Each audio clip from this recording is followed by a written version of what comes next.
Kinematics question में move करते हैं. चलो let's move on to the next part. ठीक है, तो अब लेवल 1 काइनेमैटिक्स की जब मैं बात कर रहा हूँ, तो लेवल 1 काइनेमैटिक्स में कुछ 5-6 क्वेश्चंस हैं. Let's see. तो पहला क्वेश्चन है, relationship between the time and position for a particle moving along X axis is this, that time is equal to px square plus qx. Normally x is equal to something होता है, but अब advance के लोग हैं तो उन्हें कुछ मैं जादू करना है भाई, कुछ ऐसी चीज लिखनी है जो बच्चों को ना समझ आए. ठीक है, तो एकदम से उन्होंने ऐसे लिख दिया. अब बच्चे कंफ्यूज, अरे भैया अब मैं क्या करूं. ठीक है, वो कह रहे हैं relationship between velocity and acceleration. अरे भैया आप क्या कर सकते हैं यार, जब x is a function of time होता तो क्या कर सकते थे, वेलोसिटी निकालते थे, एक्सेलरेशन निकालते थे. और वेलोसिटी और एक्सेलरेशन में ये टाइम का फंक्शन आता, ये भी टाइम का फंक्शन आता. इन दोनों में से टाइम को एलिमिनेट कर लेते, वेलोसिटी और एक्सेलरेशन का रिलेशन निकल आता. अरे ऐसा ही कुछ करने की कोशिश कर लो, इतना दिमाग फालतू में क्यों खर्च करते हो. मतलब अननेसेसरी प्रेशराइज हो जाते हैं हम लोग ना बहुत बार, क्योंकि एग्जाम कौन सा एडवांस का एग्जाम है. हाँ, एडवांस का एग्जाम मतलब कुछ नहीं सॉल्व होना. इस फीलिंग से बाहर निकलना है हमें. ठीक है, the moment you get out of this feeling ना, पता नहीं ऐसा ना हो जाए कुछ एडवांस के पेपर में मैजिक क्रिएट हो जाए. ठीक है भाई, कि ये डर है एडवांस का पेपर है, मतलब इट्स लाइक वही फीलिंग है ना. मतलब मैं बहुत बार ये एग्जांपल देता हूँ बहुत सारी जगहों पे, कि जब तुम्हारे सामने शोएब अख्तर बॉलिंग कराने आता है ना, तो हालत खराब हो जाती है पहले से. ठीक है, मतलब it is very difficult to face his ball, because तुम्हें पता है कि he can hit a ball at 160 kilometre per hour, but he does not throw all balls at 160 kilometer per hour. ठीक है, most of his balls are around 140 145. ठीक है, which is also very fast. मतलब I have seen him bowling in real life and मतलब and it's crazy. मतलब you can't make out from the stadium के stand से आप make out नहीं कर सकते कि वो बॉल कितनी देर में बैट्समैन में पहुंच गई. But you can see that confidence on the batsman. मतलब मैं ये कह रहा हूँ कि आई कैन सी, जब सचिन तेंदुलकर बैटिंग कर रहा होता था, या फिर जब कोई नॉर्मल प्लेयर कोई बैटिंग कर रहा होता था, जैसे मोहम्मद अजहरुद्दीन या सौरव गांगुली कोई बैटिंग कर रहा होता था, तो you could make out that difference कि the kind of confidence that person is feeling. And वो मैं बोल रहा हूँ सिर्फ कॉन्फिडेंस की कहानी थी. सौरव गांगुली की skills are almost as good as Sachin Tendulkar. But वो जो कॉन्फिडेंस था वाइल फेसिंग दैट बॉल, वो जो अपने पे बिलीफ है कि हाँ मैं इसे खेल सकता हूँ, वो उसका डिफरेंस है. ठीक है, डोंट वरी. तो अब यहाँ पे क्या है, इसको बस एक बार अगर हमें वेलोसिटी का एक्सप्रेशन निकालना है तो इसे डिफरेंशिएट कर लेते हैं. 1 अगर मैं differentiate with respect to time करूं, तो 1 is equal to p times 2x into dx by dt which is velocity. ये थोड़ा सा यहाँ दिमाग लग जाएगा बस, qx में q into velocity ऐसे कुछ हो जाएगा. ठीक है, दैट इज फाइन. अब वो कह रहे हैं वेलोसिटी और एक्सेलरेशन का रिलेशन बताओ. अब वेलोसिटी और x का रिलेशनशिप आ गया हमारे पास. अब हम क्या कर सकते हैं इस पर्टिकुलर एक्सप्रेशन में, या तो ऐसा कर सकते हो v इज इक्वल, v को कॉमन निकाल लो यहाँ पे, तो आ जाएगा 2px plus q, ऐसे 1/2px plus q वेलोसिटी हो जाएगा. That is perfectly fine. And then you can differentiate this again and dv by dt कर सकते हो आप इसे दोबारा से. तो फिर यहाँ से अगर एक्सेलरेशन निकालना है तो dv by dt कर लेते हैं. dv by dt करने के लिए इसका डिफरेंशिएशन करते समय -1/2px plus q का स्क्वायर. अब ये क्या किया भैया, तो ये सिंपल सी चीज है, आपने चेन रूल पढ़ा है, इसको मैंने t माना. 1/t का डेरिवेटिव क्या होता है, -1/t स्क्वायर. इनटू इसके डेरिवेटिव से मल्टीप्लाई करना है, 2p इंटू x का डेरिवेटिव क्या है, वेलोसिटी. तो ऐसे कुछ हो जाएगा, विद रिस्पेक्ट टू टाइम कर रहा हूं ना मैं. अब ऐसा कुछ हो गया. अब आप कह रहे हो कि अरे ये तो कुछ अजीब सा आ रहा है यार भैया, यहाँ पे तो v और x दोनों आ रहे हैं. अरे बट यहाँ v तो दे रखा है ना कि किसके प्रोपोर्शनल है, तो यहाँ पे देखोगे तो 2p minus 2p v upon ये जो एक्सप्रेशन है, this is v square actually में जो नीचे डिनोमिनेटर में, तो ये -2pv क्यूब. ये आपका एक्सेलरेशन आ गया. सिंपल सी बात है, बेसिकली एक्सेलरेशन v और x ये तीन टर्म थे. x 2px प्लस q को 1/v रिप्लेस कर दो आप, तो आपके पास ये आंसर आ जाएगा. It is a very straightforward question. मतलब there is nothing in this question, this that is why I categorized in level 1. कुछ बहुत नया नहीं सोचना है. बस हाँ वही है, बहुत बार एग्जाम में हमसे क्वेश्चन सॉल्व नहीं होगा. क्यों, क्योंकि हम एग्जाम में डरे हुए होंगे, या हम रैंडमली परेशान हो रहे होंगे अननेसेसरली. Are we okay? ठीक है, तो चलो let us move on ahead. ये क्वेश्चन सॉल्व हो गया, इसका आंसर v क्यूब आ गया, ये वाला आंसर. बड़ी अच्छी बात. ठीक है, so you don't really need to note down the questions, guys. Why you don't need to note down the questions is, one, there are these questions are there on the live note link as well as these questions I will be sharing a sheet after the class, and you will be having these questions in that sheet. ठीक है, So that is the thought process. अब हम आ जाते हैं next question पे. A projectile can have the same range for two angles of projection. If times of flight in two cases are t1 and t2, then velocity of the projectile is. एक projectile है, उसकी दो angle of projection के लिए same range है. Times of flight in दोनों cases, एक में t1 टाइम ऑफ फ्लाइट है, एक में t2 टाइम ऑफ फ्लाइट है. आपसे वेलोसिटी ऑफ प्रोजेक्शन पूछिए, ये समझ आ जाएगा ये क्वेश्चन पढ़ने के. समझ रहे हैं इस बात को? जैसे ही मुझे ये बात पता चली projectile can have the same range for two angles of projection, तो अगर एक एंगल थीटा है तो दूसरा एंगल 90 माइनस थीटा है.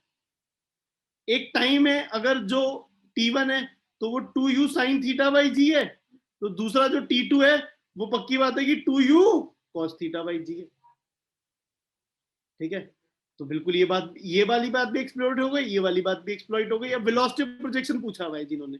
अब यहाँ पे जो वेलोसिटी ऑफ एक्सप्रेशन है यू निकालना है, सॉरी वेलोसिटी ऑफ प्रोजेक्शन जो है यू निकालना है. भाई कोई दिमाग लगाने वाली बात नहीं है, थीटा गायब करना है ना हमें.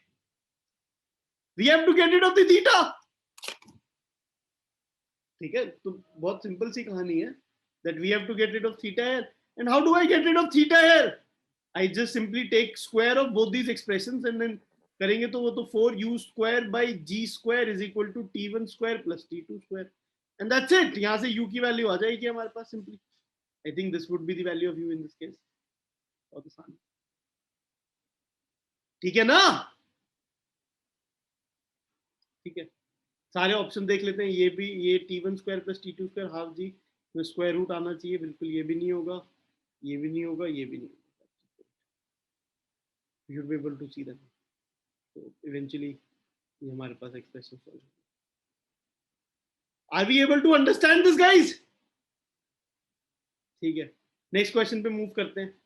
The next question है, if the horizontal range of projectile be a and maximum height attained by the projectile is b, then velocity of projection क्या है? हॉरिजॉन्टल रेंज जो है वो दे रखी है a, वेलोसिटी ऑफ प्रोजेक्शन जो दे रखी है वो दे रखी है b. आपको रेंज निकालनी है, सॉरी नहीं, हाइट, मैक्सिमम हाइट जो दे रखी है वो b दे रखी है. तो यार बड़ी सिंपल सी बात है, u square a is equal to u square sine 2 theta upon g, b is equal to u square sine square theta upon g 2g. Now you have to essentially again eliminate theta in these expressions, and जैसे आप theta को eliminate करेंगे you should be able to solve for u. How do I eliminate theta in these expressions? बताओ कैसे eliminate करूं मैं theta को? How do I eliminate theta in these expressions? हाँ Gautam. Sir sin square theta को cos 2 theta में लिख लेंगे और वहाँ पे sin 2 थीटा फिर उनको होल स्क्वायर करके 1 कर लेंगे. तो अगर मैं sin स्क्वायर थीटा को लिख लूं कि that is 1 minus cos 2 theta divided by 2, तो ये अपॉन 4g ऐसे कुछ आ गया b. अब तो अगर आप देखेंगे तो g, मतलब इसमें अगर हम नोटिस करते हैं तो a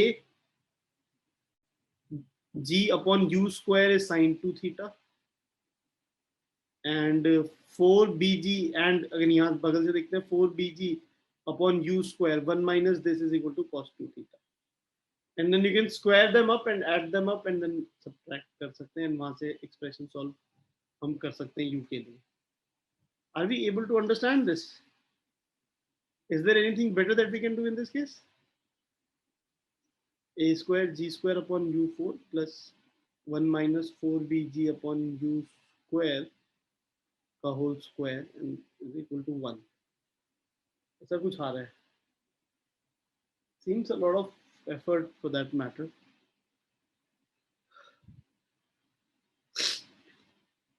तो u स्क्वायर यहाँ पे आ जाएगा और ये इसको हम बाहर u4 लिख सकते हैं. एंड देन जब स्क्वायर करेंगे तो फिर a square g square plus u4 minus 8u square bg plus 16 b square g square equals u4 cancel हो गया luckily, and you should be able to solve for u square from here, and that is okay. हाँ प्रभव. भैया इसमें हम u sin theta की value निकाल के मतलब रूट में, और फिर उसमें sin 2 थीटा को खोल के उसमें डाल सकते हैं, और फिर sin थीटा cos थीटा को मतलब उसका स्क्वायर करके वन कर सकते क्योंकि आप साइन थीटा की वैल्यू निकाल लो यहाँ से, sine theta is equal to 2gb upon u, root of 2gb upon u, and then cos theta की वैल्यू भी निकाल सकते हैं और फिर उसे यहाँ पे डाल सकते हैं, ठीक है। then from there also we may try solving for this expression. ठीक है guys, I hope we will be able to understand this and we will be able to get to an answer in this case. ठीक है, बहुत बार ऐसा भी कर लेते हैं हम लोग कि ux और uy के टर्म्स में भी करने की कोशिश कर लेते हैं, ऐसे कि भाई जो ux है, ux into t is what a and uy into 2uy by b जो है वो uy स्क्वायर अपॉन 2g जो है वो b के बराबर है, ठीक है। तो आपको uy की वैल्यू पता चल गई, विच इज साइन थीटा वाली बात ही ऑलमोस्ट है, uy की वैल्यू पता चल गई 2gb हो गई अंडर द रूट में, एंड देन यहाँ से टाइम ऑफ फ्लाइट पता चल जाता है 2uy by g which is 2 times root 2gb upon ऐसे कुछ 2b by g ऐसे कुछ आ जाएगा ये, एंड देन ये टाइम ऑफ फ्लाइट पता चल गया। तो आप इसको यहाँ पे डाल देंगे तो आपको ux पता चल जाएगा, ux is equal to a upon this 2 root 2 under the root g by b ऐसे कुछ आ जाएगा। ux पता चल गया, uy पता चल गया, इसको स्क्वायर करके ऐड कर दोगे तो u जो है वो ux square plus uy square का रूट भी है, ऐसे कुछ भी कर सकते हो, मतलब there are multiple ways by which you can solve this question. Whatever you understand and whatever you feel is right, that can be used in this question. Are we clear? ठीक है, so hopefully that is fine. Moving on,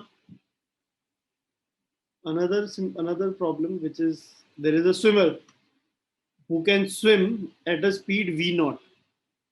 जो swimmer है वो एक v naught speed से swim कर सकता है, और जो रिवर है, रिवर की जो वेलोसिटी है that is dependent on the height y, and that velocity is v naught y upon a, ऐसे कुछ है, where y is this distance basically and a is obviously the width of the river. Now if the swimmer crosses the river in the shortest possible time, then drift of the swimmer in this case is how much? अगर swimmer shortest possible time में river को cross करता है, now this is something which you would sort of need to remember कि shortest possible time में कब cross करता है swimmer river को, जब वो सारी वेलोसिटी अपनी परपेंडिकुलर टू द रिवर ही डायरेक्ट कर रहा होता है। तो स्विमर जो है वो v नॉट वेलोसिटी से स्विम कर सकता है, तो वो v नॉट वेलोसिटी से अगर इधर कोशिश करेगा स्विम करने की तो he will be able to cross the river in the least possible amount of time. River उसे कुछ इधर की तरफ फ्लो करके लेके जाएगी, so swimmer would try to swim in this direction but he would go like this, so eventually we can find out कि उसका ड्रिफ्ट कितना होगा, वो निकाला जा सकता है, ठीक है। तो अब ड्रिफ्ट के बारे में नॉर्मली जब हम इस क्वेश्चन को करते थे, अब अगेन वही लग रहा है कि डर लग रहा है क्वेश्चन मुश्किल होने वाला है, नहीं बहुत मुश्किल नहीं है। अगर हम नॉर्मली इस क्वेश्चन को जब सॉल्व करते हैं तो हम सिंपली ये कहते हैं कि देखो यहाँ तक पहुंचने में टाइम हम निकाल लेते थे, टाइम कह देते थे कि इस डायरेक्शन में a डिस्टेंस ट्रैवल कर रहा है, v नॉट वेलोसिटी से इस डायरेक्शन में डायरेक्टेड है वेलोसिटी, इधर की तरफ vr वेलोसिटी है, तो ऐसे कुछ है, एंड देन अगेन और हम जो ड्रिफ्ट कह देते थे vr इनटू टाइम कह देते थे, या आप अभी भी कह सकते हो, there is nothing wrong with this. The problem here is कि जब मैं हॉरिजॉन्टल ड्रिफ्ट की बात करूंगा, जो ये एक्स डिस्टेंस की बात करूंगा मैं, उसको मैं vr इंटू टी बोल सकता हूं? नहीं, क्यों नहीं बोल सकता? क्योंकि वेलोसिटी वेरी कर रही है रिवर की, ठीक है। तो इनफैक्ट अब मुझे क्या करना पड़ेगा कि छोटा सा एलिमेंट लेना पड़ेगा कि dx will be vr into dt, ऐसा कुछ करना पड़ेगा। vr क्या लिखना है मुझे? vr लिखना है, ये तो बोला भाई इन्होंने v not y by a into dt। अब अगर मुझे नेट x निकालना है, हॉरिजॉन्टल ड्रिफ्ट निकालना है, इसे इंटीग्रेट करना है, ऑब्वियसली मैं इसे इंटीग्रेट नहीं कर सकता क्योंकि y को टाइम के रिस्पेक्ट में कैसे इंटीग्रेट करूं मैं? तो what I should feel like is कि मुझे लिखना है कि y coordinate at any time t क्या होगा, ठीक है। अब उसके बारे में जब मैं सोचूंगा तो जो ये वाला कोऑर्डिनेट है इधर की तरफ तो कांस्टेंट वेलोसिटी v नॉट से मूव कर रहा है पार्टिकल, तो y को आप लिख सकते हो v नॉट t। बस यहाँ पे ये एक पॉइंट है जो समझ आने वाली बात है, जो एक I would say a point which is some people might not follow, that ये जो y distance है that must be equal to v naught into t, okay, ठीक है। क्यों? क्योंकि v naught कांस्टेंट वेलोसिटी से स्विमर उधर की तरफ जा रहा है, तो भाई v naught into time t will be the distance y axis जो इसके कहते हैं y axis के along पार्टिकल ट्रैवल करेगा, तो बस दैट इज इट. सो यहाँ से y कोऑर्डिनेट का एक्सप्रेशन डाल दें, v not square by a बाहर आ जाएगा, अंदर यहाँ पे टाइम आ जाएगा t dt का इंटीग्रल, और एक कहां से 0 से लेके टोटल टाइम लगना है a बाई वी नॉट, वहां तक इंटीग्रेट हो जाएगा. v not square by a, ये टी स्क्वायर बाई 2 आ जाएगा, 1/2 into a square by v not square, ऐसे कुछ आ जाएगा यहाँ पे. ये कैंसिल हुआ, ये कैंसिल हुआ, a/2 आंसर आ गया. This is your answer, horizontal to. Are you guys able to understand it? So मतलब डरना नहीं है किसी तरीके से. क्वेश्चन में हमें सोचना है कि भाई हम क्या कर सकते हैं. अगर कुछ नहीं समझ आ रहा, try following this steps. Don't try to get to the answer in first step. You might not get to the answer in the first step. Then keep doing it. ना करते रहो, चीजों को आगे लेते जाओ. It might get clear with time. ठीक है? हाँ हर्ष, बच्चे क्या डाउट है बेटा? भैया इसके अंदर वाई डिस्टेंस दूर पे एक dy लेके, मतलब एक विड्थ लेके, उस पॉइंट में वेलोसिटी को अपना dy अपॉन t मान के, जो dy अपॉन v नॉट मान लेंगे, तो फिर वो जो टाइम होगा वो dx वाले में एलिमेंट में कवर करेगा, और फिर उसके रिस्पेक्ट में इंटीग्रेट करके कर सकते हो, कोई इशू नहीं है. आप मेथड ही बता रहे हो ना, डाउट तो नहीं ना आपको इसमें कोई? नहीं, मैं पूछा था कि इसमें कोई आंसर सेम आ रहा है. That is okay, you will get the same answer. ठीक है, so that is fine. ठीक है, let us move on to this another question which says a rocket is moving in a gravity free space with a constant acceleration of 2 meter per second square. अभी धीरे चलने वाला rocket है. The length of the chamber inside the rocket is 4 meter. Length 4 meter दे रखी है. The ball is thrown from the left end of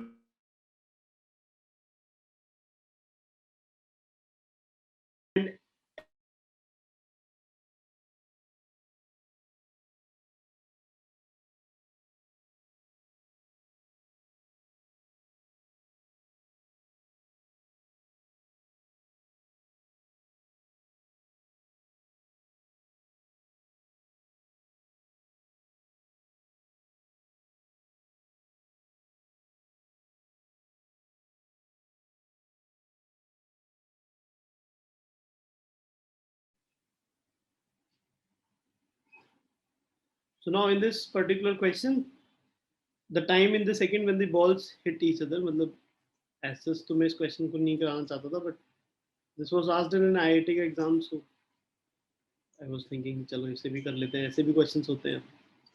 So what do we have to do in this particular question?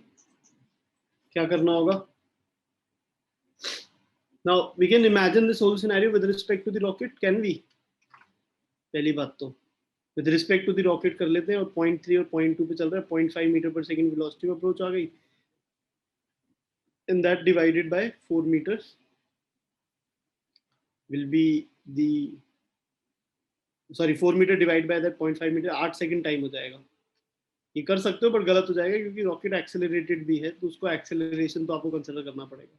तो अगर मैं इसको with respect to the rocket अगर मैं imagine करता हूँ इस सिनेरियो को, तो there is this 0.3 metre per second से एक पार्टिकल चल रहा है, उसका एक्सेलरेशन इधर की तरफ है 2 मीटर पर सेकंड स्क्वायर का, and there is another particle जो चल रहा है 0.2 मीटर पर सेकंड से, और इसका एक्सेलरेशन इधर की तरफ 2 मीटर पर सेकंड स्क्वायर है.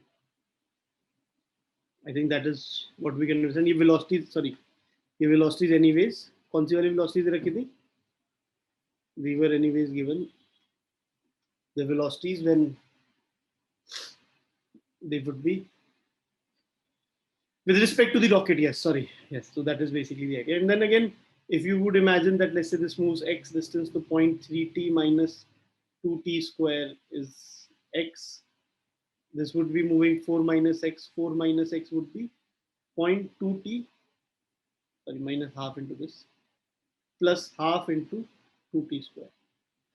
Now obviously you add them up, you get 4, and then you get 0.5 into t, and then यहाँ से आपके पास टाइम फिर से 8 seconds टाइम हमारे पास दोबारा यहाँ पे निकल के आ जाएगा. So that is a fairly straightforward answer, and we should be able to get to this answer pretty quickly. कोई बहुत ज़्यादा टाइम इसमें लगना नहीं चाहिए. Now we don't really need to do this also. अगर आप ध्यान से नोटिस करोगे तो आप actually with respect to a particular particle भी मूव कर सकते थे, बट उसका एक्सेलरेशन आपको फिर थोड़ा सा ये सोचना पड़ता है कि उसका एक्सेलरेशन क्या है वैसे तो इसमें कुछ एक्सेलरेशन उसका तो कांस्टेंट वेलोसिटी से ही छोड़ा था अपने पार्टिकल को, तो उसका एक्सेलरेशन कुछ था नहीं, इसका भी एक्सेलरेशन कुछ था नहीं, and then this could have been okay. Yes Shrey. भैया मेरी आवाज आ रही है आपको? हाँ मुझे इसमें ये लग रहा था कि अगर जब हमने ये लेफ्ट वाली बॉल को छोड़ा तो ये इसकी वॉल से कुछ कोलाइड ऐसा अजीब सी चीज नहीं हो जाएगी?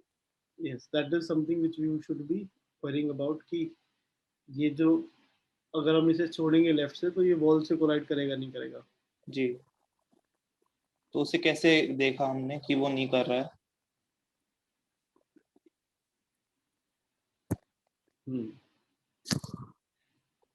नहीं मतलब उसे हमें देखना पड़ेगा, वैसे तो आइडियली देखना चाहिए, बट मैं बस ये सोच रहा हूँ कि उसे देख के सो राइट वाला पार्टिकल तो कोलाइड नहीं करेगा, वो तो शायद समझ आ रहा है वो तो हाँ that is okay. Velocity vector left की तरफ ही है ना, तो मतलब वहीं पे दिक्कत आएगी थोड़ी। ठीक है, अब ये 0.3 अगर मैं effect with respect to the rocket देखता हूँ, 0.3 मीटर पर सेकंड ऐसे है, एक्चुअली में तो कर ही जाएगा 0.3 into 8 -2 into 8 हाफ 2 into 8 का स्क्वायर करूंगा तो इसका जो डिस्प्लेसमेंट है इस वाले पार्टिकल का with respect to rocket B तो नेगेटिव ही आएगा, so that would be whatever, something very small, so 64 minus 2.4 which is 50 minus of 2.4 minus 64 which is minus of 61.6, so that is pretty negative, so इसमें कैसे करेंगे फिर? तो ये तो करने का तरीका ठीक नहीं है, मतलब इससे तो आंसर गलत आ रहा है, क्योंकि ये रॉकेट जो है, इस रॉकेट का जो ये वाला एंड है इस एंड से पहले टकरा जाएगा, तो फिर क्या करें हम लोग अनित?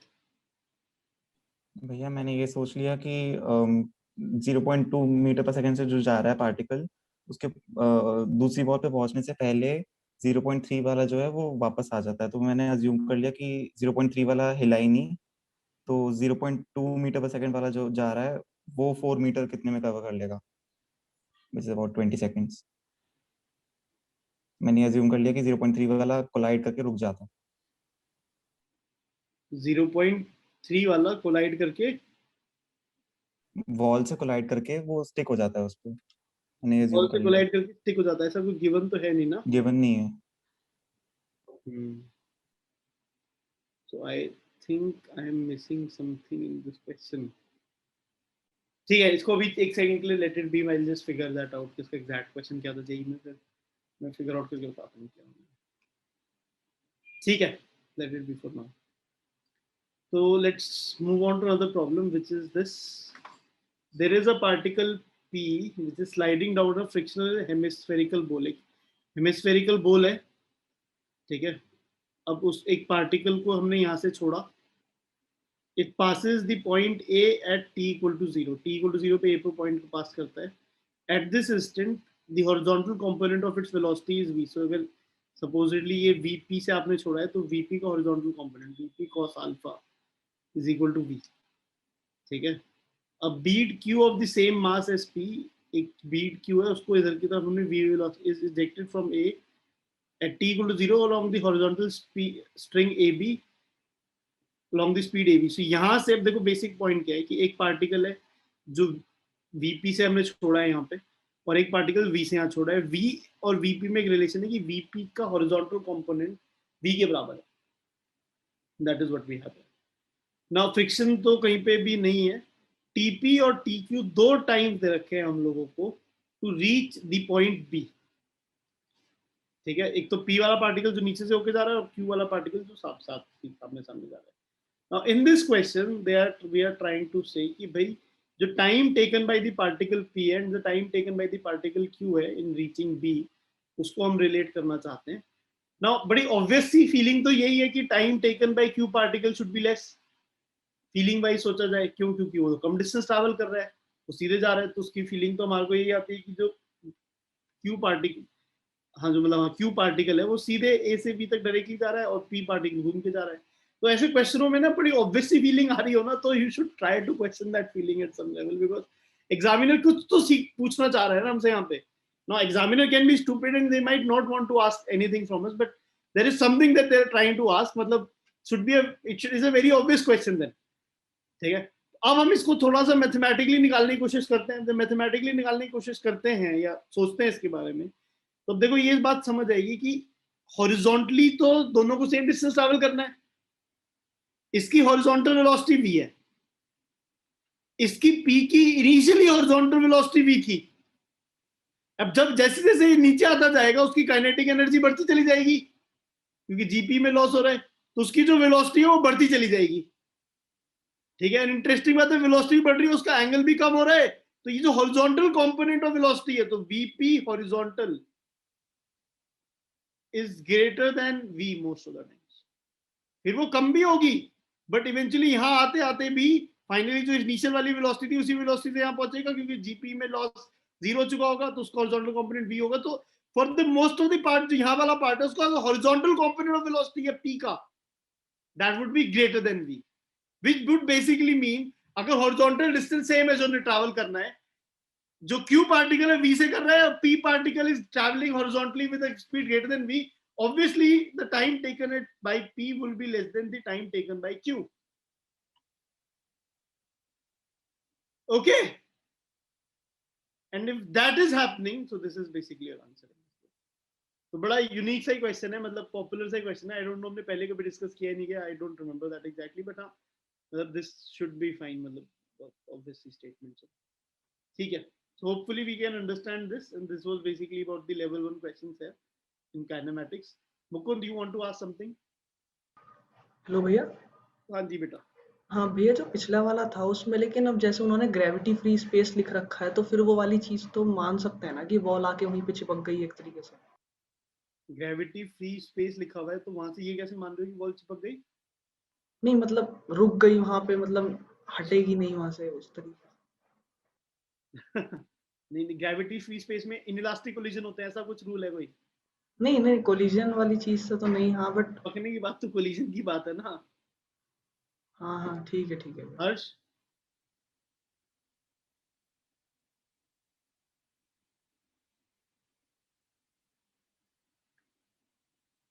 मुकुंद हो गया डाउट क्लियर? भैया गलती से रेज हो गया शायद से। ठीक है, so that is fine. So I think we are done with the kinematics level 1 वाला part.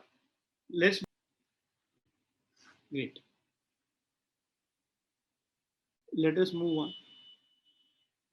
Kinematics के कुछ questions करते हैं हम थोड़े हाई लेवल वाले।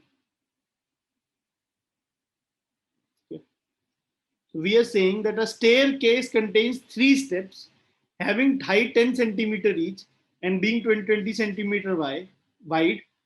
एक staircase की height है 10 centimeter और फिर जो width है वो 20 centimeter है। Great. Now the minimum horizontal velocity of a ball of the upper mark plane. So 3 steps है हमारे पास, एक step हुआ ये, फिर दूसरा step होगा ऐसे, फिर तीसरा step होगा ऐसे। Now minimum horizontal velocity of the ball moving off the upper mark plane, upper plane जो है इससे ऊपर horizontal velocity कुछ ऐसे कितनी होनी चाहिए, so as to hit the lowest plane directly, lowest plane को hit करना। अच्छा जी, कैसे समझे इस क्वेश्चन को? बिल्कुल महसूस हो रहा है कि बहुत कंफ्यूजन है इस क्वेश्चन में। तो यार अब कैसे निकालनी थी, लोएस्ट प्लेन को हिट करना है डायरेक्टली और मिनिमम वेलोसिटी पूछी गई है। ये बात समझो क्या कहते हैं कि अगर इस प्लेन को हिट करना है तो छोड़ भी दोगे तो इस प्लेन को हिट कर जाएगी, जस्ट बहुत हल्की velocity 0.01 second metre per second छोड़ दो तो इस प्लेन को हिट कर जाएगी। First step. सेकंड स्टेप को हिट करने के लिए कहां पे पहुंचाना पड़ेगा आपको बॉल को, ये सोचो। सेकंड स्टेप को हिट करने के लिए आपको यहाँ पे पहुंचाना पड़ेगा बॉल को, क्योंकि अगर आपने इस वाले पॉइंट को क्रॉस कर दिया तो फिर वो यहाँ हिट कर जाएगी। थर्ड स्टेप पे पहुंचाने के लिए, लोएस्ट स्टेप पे पहुंचाने के लिए आपको कहां हिट करना पड़ेगा, इसे यहां पे हिट करना। Now you can obviously understand that if the ball is hitting here, because उसकी ट्रैजेक्टरी ऐसे होने वाली है, इस वाले को तो नहीं हिट करेगी ये समझने वाली बात। तो बस अगर हमें ये बात समझ आ जाती है तो फिर हम लोग इस क्वेश्चन में ये चीज कर सकते हैं कि यहां तक पहुंचने के लिए हाइट कितनी, 10 सेंटीमीटर 10 सेंटीमीटर। ठीक है, तो बहुत अच्छी बात है। तो आपको टाइम पता चल जाएगा, time is under the root 2h/g, क्योंकि y एक्सिस के लॉन्ग तो कोई वेलोसिटी नहीं है, जो हाइट है वो 0.2 है अपॉन 10 ऐसे कुछ आता है, which is I think 2/10 seconds आ जाएगा। हम देख रहे हैं 1/5 सेकंड टाइम आ जाएगा। 1/5 सेकेंड्स। इतनी देर में जो हॉरिजॉन्टल डिस्प्लेसमेंट है वो यहां तक 40 सेंटीमीटर है, ये 20 है और ये 20 है, तो हॉरिजॉन्टल डिस्प्लेसमेंट जो है वो 40 से अगर ऊपर है तो आगे जाके गिर जाएगा। तो v0 into 1/5 seconds needs to be greater than 40 और 0.5 metre per second equal to, तो यहाँ से v0 की जो मिनिमम वैल्यू है वो आ जाएगी 2 metre per second. That is the minimum value. उससे ज्यादा वैल्यू होगी तो जाके टकरा जाएगा आगे। Are you able to understand this? बड़ा अमेजिंग सा क्वेश्चन लगता है मुझे, मतलब कॉन्सेप्चुअली ये सोचना है कि कहाँ पे हिट करना है, कैलकुलेशन की टेंशन नहीं है। मतलब आइडियली नो, अभी बदल गई है बात। 2 साल पहले तक जे एडवांस के क्वेश्चन बड़े ब्यूटीफुल होते थे, उसमें कैलकुलेशन का कोई रोल नहीं होता था बहुत ज्यादा significant. The role was only of concepts which is like this kind of problem. But अब थोड़ा सा बदल गई कहानी, अब तो बिल्कुल ही कैलकुलेटिव ही रहते हैं क्वेश्चन बहुत ज्यादा हद तक। तो कैलकुलेशंस की आप पूरी आदत डालो, make sure that you have a very good habit of doing calculations, and then at the same time we should be able to handle a problem like this, ये हम कर सकें। Are we able to understand it? ये समझ आ रही है कि मतलब कॉन्सेप्चुअली प्रॉब्लम को सॉल्व सोचना है कि क्या प्रॉब्लम चाहती है, वो कैलकुलेशंस अब अगर होंगी, कॉम्प्लिकेटेड कैलकुलेशंस अगर होंगी तो फिर we will still have to do them, मतलब उसकी आदत डालते हैं, ठीक है। बट हाँ, मतलब इस क्वेश्चन में नहीं थी कॉम्प्लिकेटेड इतनी calculations. A particle is at rest at t equal to 0 if acceleration of the particle is given as something like this, particle की maximum speed कितनी होगी? वैसे मतलब ideally I should be putting this into a level 1 category, actually में level 2 category कोई question deserve नहीं करता है। शायद कैलकुलेशन है, शायद ये थोड़ी बहुत 2-3 चीजें साइमल्टेनियसली यूज हो रही हैं और मैथ्स इसमें घुस रही है, तो शायद ऐसा लगता है कि ये थोड़ा highly calculative question है, but otherwise it's a very straightforward question in my opinion. The question is very simple. बोला हुआ है जी एक्सेलरेशन दिया हुआ है sin pi t plus cos pi t, acceleration दे रखा है। मैक्सिमम स्पीड की बात करी हुई है, तो यार मैक्सिमम स्पीड की बात करी हुई है तो इतना दिमाग लगाने वाला कुछ है ही नहीं। You just have to find out v as a function of time. तो इसको आप dv/dt डाल दें और इंटीग्रेट कर देंगे, ठीक है। तो dv का इंटीग्रेशन 0 से v is equal to sin pi t plus cos pi t का इंटीग्रेशन फ्रॉम 0 से t। sin pi t का integration sin pi t upon pi हो जाएगा, 1/पाई बाहर आ जाएगा। cos pi t का इंटीग्रेशन cos pi t ऐसे कुछ हो जाएगा। सो v का एक्सप्रेशन ऐसा कुछ आ जाएगा। Is that okay? No, that is not okay. इसमें हमने गलती करी है। क्या गलती करी है हमने बोले इसमें हमने गलती करी है, हमने लिमिट ढंग से डाली। साइन में तो t और 0 दोनों ठीक है, cos में जब आप 0 डालोगे तो 0 नहीं होता, -1 आएगा यहाँ पे। ये सिर्फ इस पॉइंट की वजह से क्वेश्चन लेवल 2 में है, वरना ये लेवल 1 में ही होता। इस पॉइंट की वजह से उसका एक छोटा सा पॉइंट ये है कि ये मिस करोगे फिर ये मिस, इसमें कुछ नहीं है, ऐसा कुछ नहीं है कि कुछ बहुत बड़ी चीज मिस कर दी है। मतलब ऐसा लग रहा है बहुत छोटी चीज है, बट आंसर नहीं आएगा, दिमाग खराब होगा, कुछ और आंसर आ जाएगा। तो 1/पाई, इनफैक्ट इसको आप जब करते थे तो इसे देखो आप टू अंडरस्टैंड कि क्या होगा, तो sin pi t प्लस π/4 करेंगे तो वो √2 ऐसे कुछ हो जाएगा। थीटा कर लो, π/4 लिखना भी जरूरी नहीं है कि समझ आए। √2 sin दिस -1 ऐसे कुछ 1/पाई टाइम ऐसे। नाउ इसकी मैक्सिमम वैल्यू की बात करिए, मैक्सिमम स्पीड की। अभी कब होगी इसकी मैक्सिमम वैल्यू? जब sin pi t plus theta 1 होगा। बस तुम बच रहे हो क्योंकि ऑप्शन में नहीं है वो, वरना 1 डालने पे √2 -1 अपॉन पाई, बिल्कुल मन तो यही कर रहा है कि यही आंसर आना चाहिए। नहीं, बट एक्चुअली में स्पीड पूछी है इन्होंने यार, स्पीड पूछी है तो इसका मैग्नीट्यूड की मैक्सिमम वैल्यू पूछी है इफेक्टिवली। तो वो कब होगी? जब ये -1 होगा, ये वाला टर्म, साइन वाला टर्म -1 होगा, फिर नेगेटिव नेगेटिव ऐड हो जाएंगे। तो -1 होते ही तो -√2 -1 वो √2 + 1 अपॉन पाई ऐसे कुछ हो जाएगा। वो मैग्नीट्यूड ही पूछा है तो उसकी मैक्सिमम वैल्यू ये हो जाएगी। समझ रहे हो ना? ये -1 से 1 के बीच में, ये सोचो 1 डालोगे तो √2 -1 होगा, -1 डालोगे तो -√2 -1, विच इज मैग्नीट्यूड वाइज ज्यादा है ना, माइनस ऑफ √2 +1 हो जाएगा ना वो। That is basically okay. So very lucky in this case, वरना तो आंसर गलत होने के चांसेस काफी ज्यादा हैं. So basically समझो, पहले ये लिमिट में गलती करोगे, यहाँ बच गए, तो फिर क्या कहते हैं, ट्रिगोनोमेट्री से डर लगता होगा, यहाँ पे सोच नहीं पाओगे कि ये ऐसे करना है, फिर यहाँ बच गए तो इसको -1 की जगह +1 डाल सकते हो, वहां पे गलती कर सकते हो. तो ये इस वजह से लेवल 2 में आ रहा है, वरना ये लेवल 1 प्रॉब्लम. ठीक है, अगर इंडिविजुअली किसी स्टेप को सोचो कि इसमें गलती करूँ, नहीं मैं कभी गलती नहीं करूंगा इसमें. cos थीटा का इंटीग्रेशन कैसे गलती कर लूंगा भैया, लिमिट डालने में कैसे गलती कर लूंगा, बिल्कुल नहीं करने वाला. बट हाँ, 3-4 चीजें साइमल्टेनियसली, क्योंकि हमारा दिमाग जैसे ही हमारा एक आंसर आने लग जाता है ना, तो दिमाग कहते हैं अच्छा चलो ये तो आ गया, अब नेक्स्ट क्वेश्चन पे जाओ. That is what we have to change. We have to keep thinking about that particular problem only. That is very, very, very important. Are you guys able to understand it? हाँ अनित? भैया sin pi t का integral minus cos pi t नहीं हो जाएगा? हाँ, sorry. तो और फिर +1 आ जाएगा. -cos pi t हो जाए, सॉरी sin pi t का, तो हाँ तो ठीक है, तो ये basically sin pi t -cos pi t ऐसे कुछ हो जाएगा. That would just mean कि यहाँ पे प्लस की जगह माइनस जाएगा, nothing else changes, और कुछ और बदलेगा. +1 भी आ जाएगा -1 की जगह. +1 आ जाएगा, ओके. हाँ तो ठीक है, मतलब दैट इज फाइन. सो अब इस बार हम 1 डाल देंगे. यस, बच गए. वी आर लकी दैट हमारे ऑप्शंस में थोड़ा सा बच गए. यस, और फिर 1 डालने से भी काम चल जाएगा. Yes, you are right. ठीक है, बट मतलब again that is immaterial of the answer, so answer तो सेम ही है. बट हाँ, यू आर राइट कि वो थोड़ा सा केयरफुली करेंगे तो ऐसा कुछ होगा. But are we able to understand this? Moving on. Another problem says the velocity versus time graph of two particles moving along x-axis is given like this. Now we need to find the maximum separation between the two particles. हम लोगों को इन दोनों particles के बीच का maximum separation निकालना है. Graph दे रखा है हमें वेलोसिटी वर्सेस टाइम का, और हमें इन दोनों पार्टिकल के बीच का मैक्सिमम सेपरेशन निकालना है.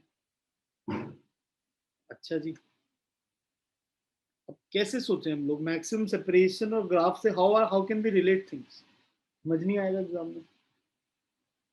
यहाँ पे जो एक छोटी सी चीज हमें सोचनी चाहिए, वो ये सोचनी चाहिए कि अगर एक पार्टिकल ऐसे जा रहा है और दूसरा पार्टिकल ऐसे जा रहा है, अगर इनके सेम डायरेक्शन में अगर पार्टिकल जा रहे हैं, सेम डायरेक्शन में जा रहे हैं, लॉन्ग एक्स एक्सिस जा रहे हैं, तो इनके बीच का सेपरेशन मैक्सिमम मिनिमम कब होता है? जब पीछे वाले की वेलोसिटी आगे वाले से ज्यादा होती है तो सेपरेशन कम होता जाता है. जब आगे वाले की वेलोसिटी ज्यादा होती है सेपरेशन बढ़ता जाता है. वो मैक्सिमम मिनिमम कब होता है? जब दोनों की वेलोसिटी बराबर हो जाती है. You can answer this question. अगर मैं ऑप्शन देता कि separation will be maximum when their velocity same या minimum when their velocity same, then it would have been a very straightforward answer. Yes, that's not a problem at all. ठीक है. तो अब ये दोनों पार्टिकल्स हम ऑब्वियसली अज्यूम कर रहे हैं they are starting from the same point. तो अब इनकी वेलोसिटी सेम कब हो रही है वो सोचना है. तो क्या करो ना, वेलोसिटी के ग्राफ दे रखा है, उसको दोनों को ही साथ में प्लॉट कर लो. तो बहुत बड़ा काम तो है नहीं. अगर मैं नोटिस करता हूँ ये वाला जो वेलोसिटी है, जो इसकी पार्टिकल 2 की जो वेलोसिटी है, उसको मैं यहाँ ड्रॉ करने की कोशिश करता हूँ इसके ग्राफ को, तो ये जा रहा है 2 सेकंड पे 4 तक. तो यहाँ तक ऐसे ऊपर आ गए हम लोग. और ये थोड़ा दिखने में ऐसे लगने लगी ये बड़ा है, बट एक्चुअली में बड़ा है ना. 4 तक जा रहा है, 4 पे आने के बाद ये 0 जा रहा है. तो उनकी वेलोसिटी सेम कब है? तो ये जो 2 वाला पार्टिकल है वो तेज चल रहा है, 1 वाला पार्टिकल तेज चल रहा है. ऑब्वियसली 2 वाला ज्यादा तेज चल रहा है. ठीक है. When is their velocity same? इस पॉइंट पे इनकी वेलोसिटी सेम है. ये पॉइंट कहाँ पे है? ये थोड़ा सा मैथमेटिकली कैलकुलेट करना चाहते हो आप कर सकते हो, वरना बट आपको पता है 2 से लेके 4th के बीच में ये स्ट्रेट लाइन आप बना रहे हो, तो उसके बीच वाली लाइन को कब कट करेगी? मिड पॉइंट थ्योरम से पता है कि ये 2 है तो ये 1 है, तो यहाँ पे ये 3 सेकंड होगा. Isn't it? तो 3 second will be the instant when the separation will be maximum. ये सेकंड वाला पार्टिकल आगे होगा, तो डी ऑप्शन ठीक हो गया. एक दूसरी बात क्या है कि मैक्सिमम सेपरेशन कितना होगा वो कैसे निकलेगा बच्चों? आप इसका एरिया निकाल लो नीचे, यहाँ पे इसका कितना एरिया है.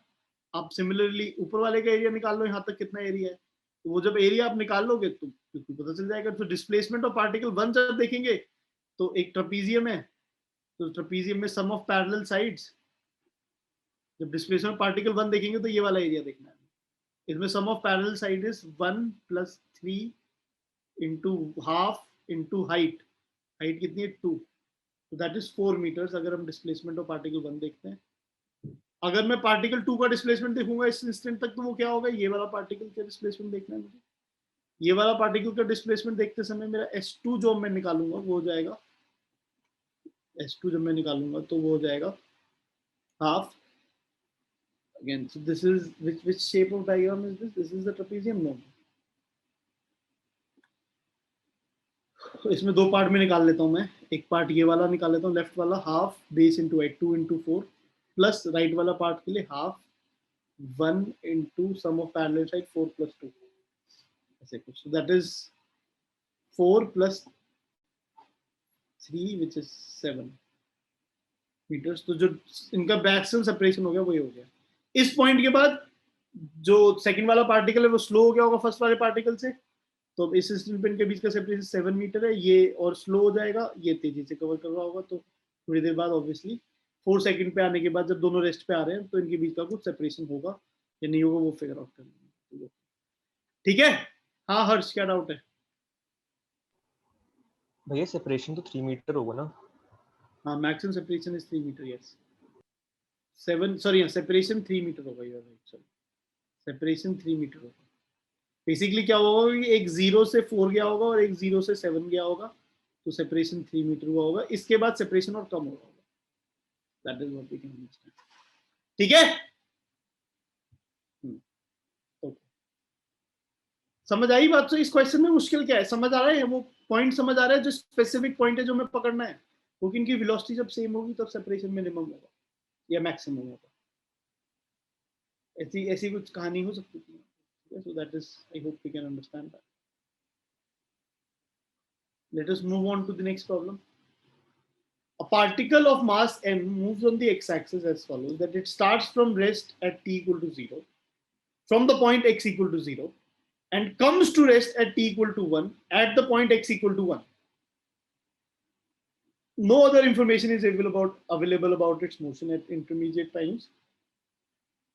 If alpha denotes the instantaneous acceleration of the particle, then can we say anything about the alpha for the duration 0 से t से 1 के बीच में?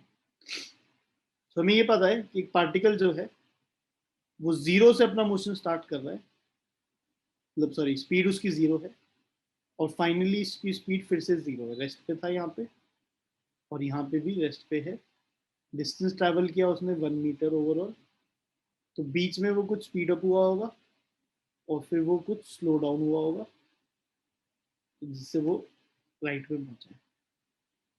ठीक है, नाउ जब भी starting from rest to ending from rest वाले क्वेश्चन आएंगे ना, एक चीज याद रखेंगे हम लोग कि वीटी ग्राफ बनाएंगे। जब भी starting from rest and ending at rest वाली जब भी चीजें इमेजिन करेंगे, तो हम एक चीज हमेशा इमेजिन करेंगे कि हम एक वी वेलोसिटी वर्सेस टाइम का ग्राफ बनाएंगे। जब मैं वेलोसिटी वर्सेस टाइम का ग्राफ बनाता हूँ, इसमें एक चीज पक्का है कि 0 पे 0 वेलोसिटी है और 1 पे 0 वेलोसिटी, 1 सेकंड पे। ठीक है, और अगर इसकी वेलोसिटी कैसे भी रही होगी, मतलब whatever the graph this velocity would have taken, one thing that we know is कि ये जो एरिया है, this area is equal to 1 metre इस दिस क्वेश्चन जो गिवन है।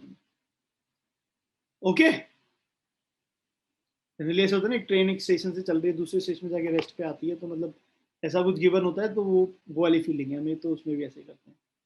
Now, एक चीज ये कि alpha can not remain, acceleration can not remain positive for all T in interval 0 to 1। बिल्कुल ऑब्वियस सी बात है कि it can not remain positive, क्योंकि इफ इट रिमेन्स पॉजिटिव तो रेस्ट पे दोबारा से कैसे आएगा, तो ये बात बिल्कुल ठीक है।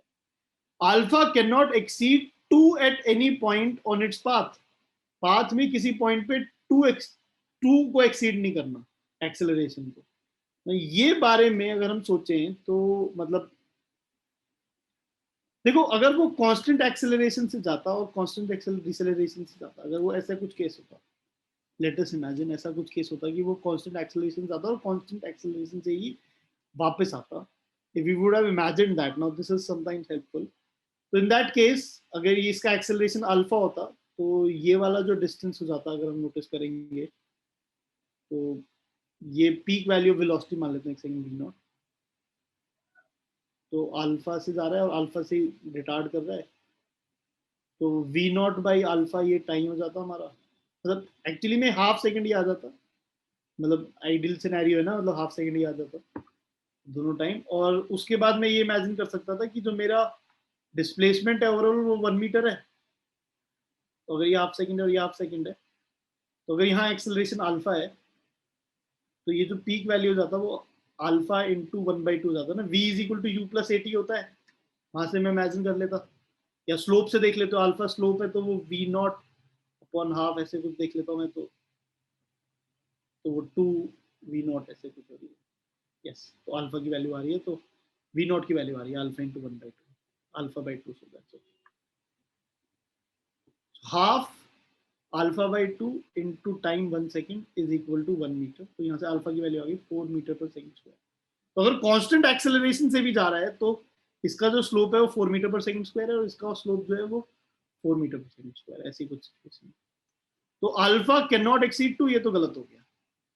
Alpha must be greater than equal to 4 at some point और point in its path.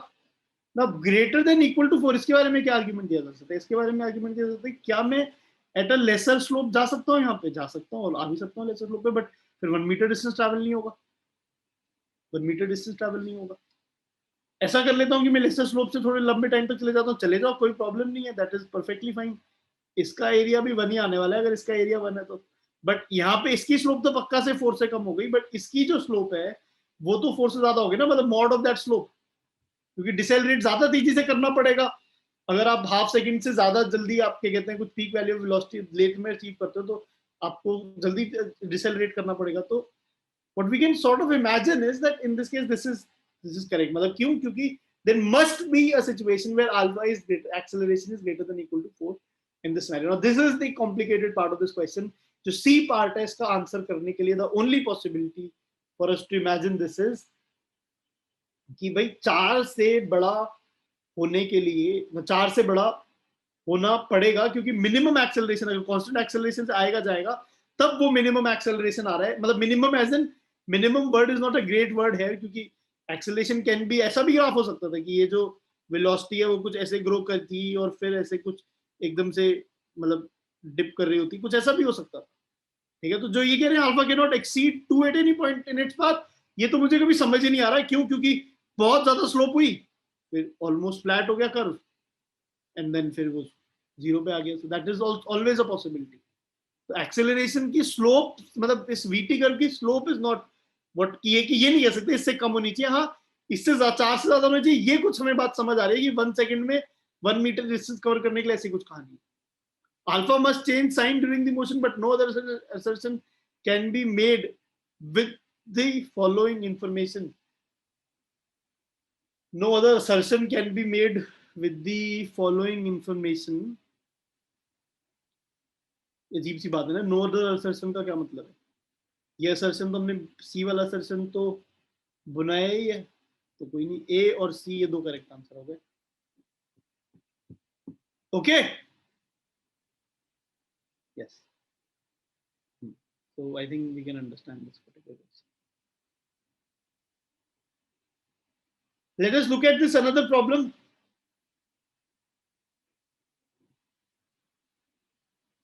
So in this problem, what we are saying, there are two aeroplanes A and B who are flying with constant velocity in the same vertical plane at angle 30 degree and 60 degree with respect to the horizontal respectively as shown in the figure. The speed of A is 100 root 2 meter per 100 root 3 meter per second. At time t equal to 0, an observer in A finds B at a distance of 500 meter. Also, this observer sees B moving with a constant velocity perpendicular to the line of motion of A.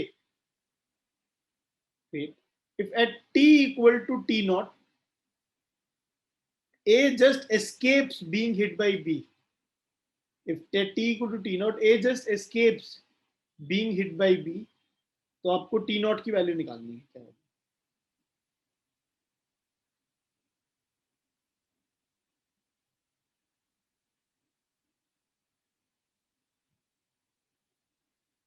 ठीक है,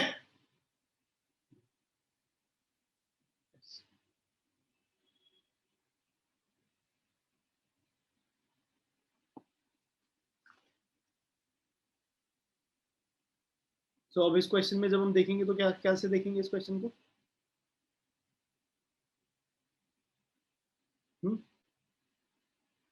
इस question को जब हम देखते हैं तो मतलब it's a confusing question, initially देख के समझ नहीं आ रहा है कि तो बट एक इधर रखा है कि एक 30 डिग्री पे जा रहा है और एक 60 डिग्री पे जा रहा है, great, with respect to the horizontal as shown in the figure.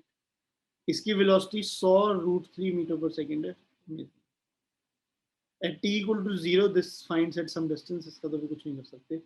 This observer sees B moving with a constant velocity perpendicular to the line of motion of A. The observer sees B, कौन सा observer? हाँ, एक कोई observer है, वो कहता है this observer, कौन सा observer? Speed of A, sorry, observer in A, sorry, observer in A ना। So with respect to A, जो velocity of B है that is perpendicular to velocity of A, मतलब velocity of B with respect to A is perpendicular to velocity of A, क्योंकि भाई उसे observer को अपने से परपेंडिकुलरली मूव करता हुआ नजर आ रहा है। बहुत अच्छी बात है। तो VBA निकालने के लिए क्या करना पड़ेगा? VB माइनस VA करना पड़ेगा। तो VB vector minus VA vector is perpendicular to VA vector, that is what we can understand, which is again, अगर हम रिलेटिव वेलोसिटी का वेक्टर देखते हैं यहाँ पे, तो अगेन VA तो हमारे पास कुछ ऐसे ही है। तो VB की जो वेलोसिटी आप देखेंगे, तो VB की दो वेलोसिटीज होंगी, एक परपेंडिकुलर टू VA और एक VA वाली वेलोसिटी को आप ऐड कर सकते हैं डायरेक्टली ऐसे कुछ। तो VA की आप दो, VB की जो वेलोसिटी आप कंसीडर करेंगे ना, तो कैसे विद रिस्पेक्ट टू VA, तो ये परपेंडिकुलर से जा रहा है, तो ये कुछ उसकी रिलेटिव वेलोसिटी जाएगी। तो VA कुछ इधर की तरफ है 100√3 मीटर पर सेकेंड, और जो रिलेटिव वेलोसिटी है that must be at some angle 90 degree from this. ऐसे सोच सकते हो आप, ऐसा कर सकते थे कि इसका अब, और आपको पता है ओवरऑल ये एंगल जो है 60 डिग्री है, तो यहाँ से आप VR की वैल्यू भी निकाल सकते हो, क्योंकि आपको पता चल जाएगा ये 30 डिग्री है और ये 60 डिग्री हो जाएगा। तो आपको पता चल जाएगा जो नेट वेलोसिटी है उसका ये वाला कंपोनेंट, या फिर आपको पता है कि भाई जो नेट वेलोसिटी जो है वो इधर 60 डिग्री पे है ना। देखो इसके दो वेलोसिटी कंपोनेंट, एक VR इधर की तरफ है और एक 100√3 इधर की तरफ है, ये एंगल बन रहा है 30 डिग्री, बट नेट वेलोसिटी जो है वो इधर की तरफ है। तो अगर आपको दो वेक्टर का रिजल्टेंट पता है, तो आपको ये पता है ना उसके परपेंडिकुलर डायरेक्शन में नेट जीरो होगा। ये 30, ये 30 है, ये 30 है, तो ये 100√3 sin 30 डिग्रीज, ये एंगल 60 डिग्री होगा, will be equal to 100√3, sorry, VR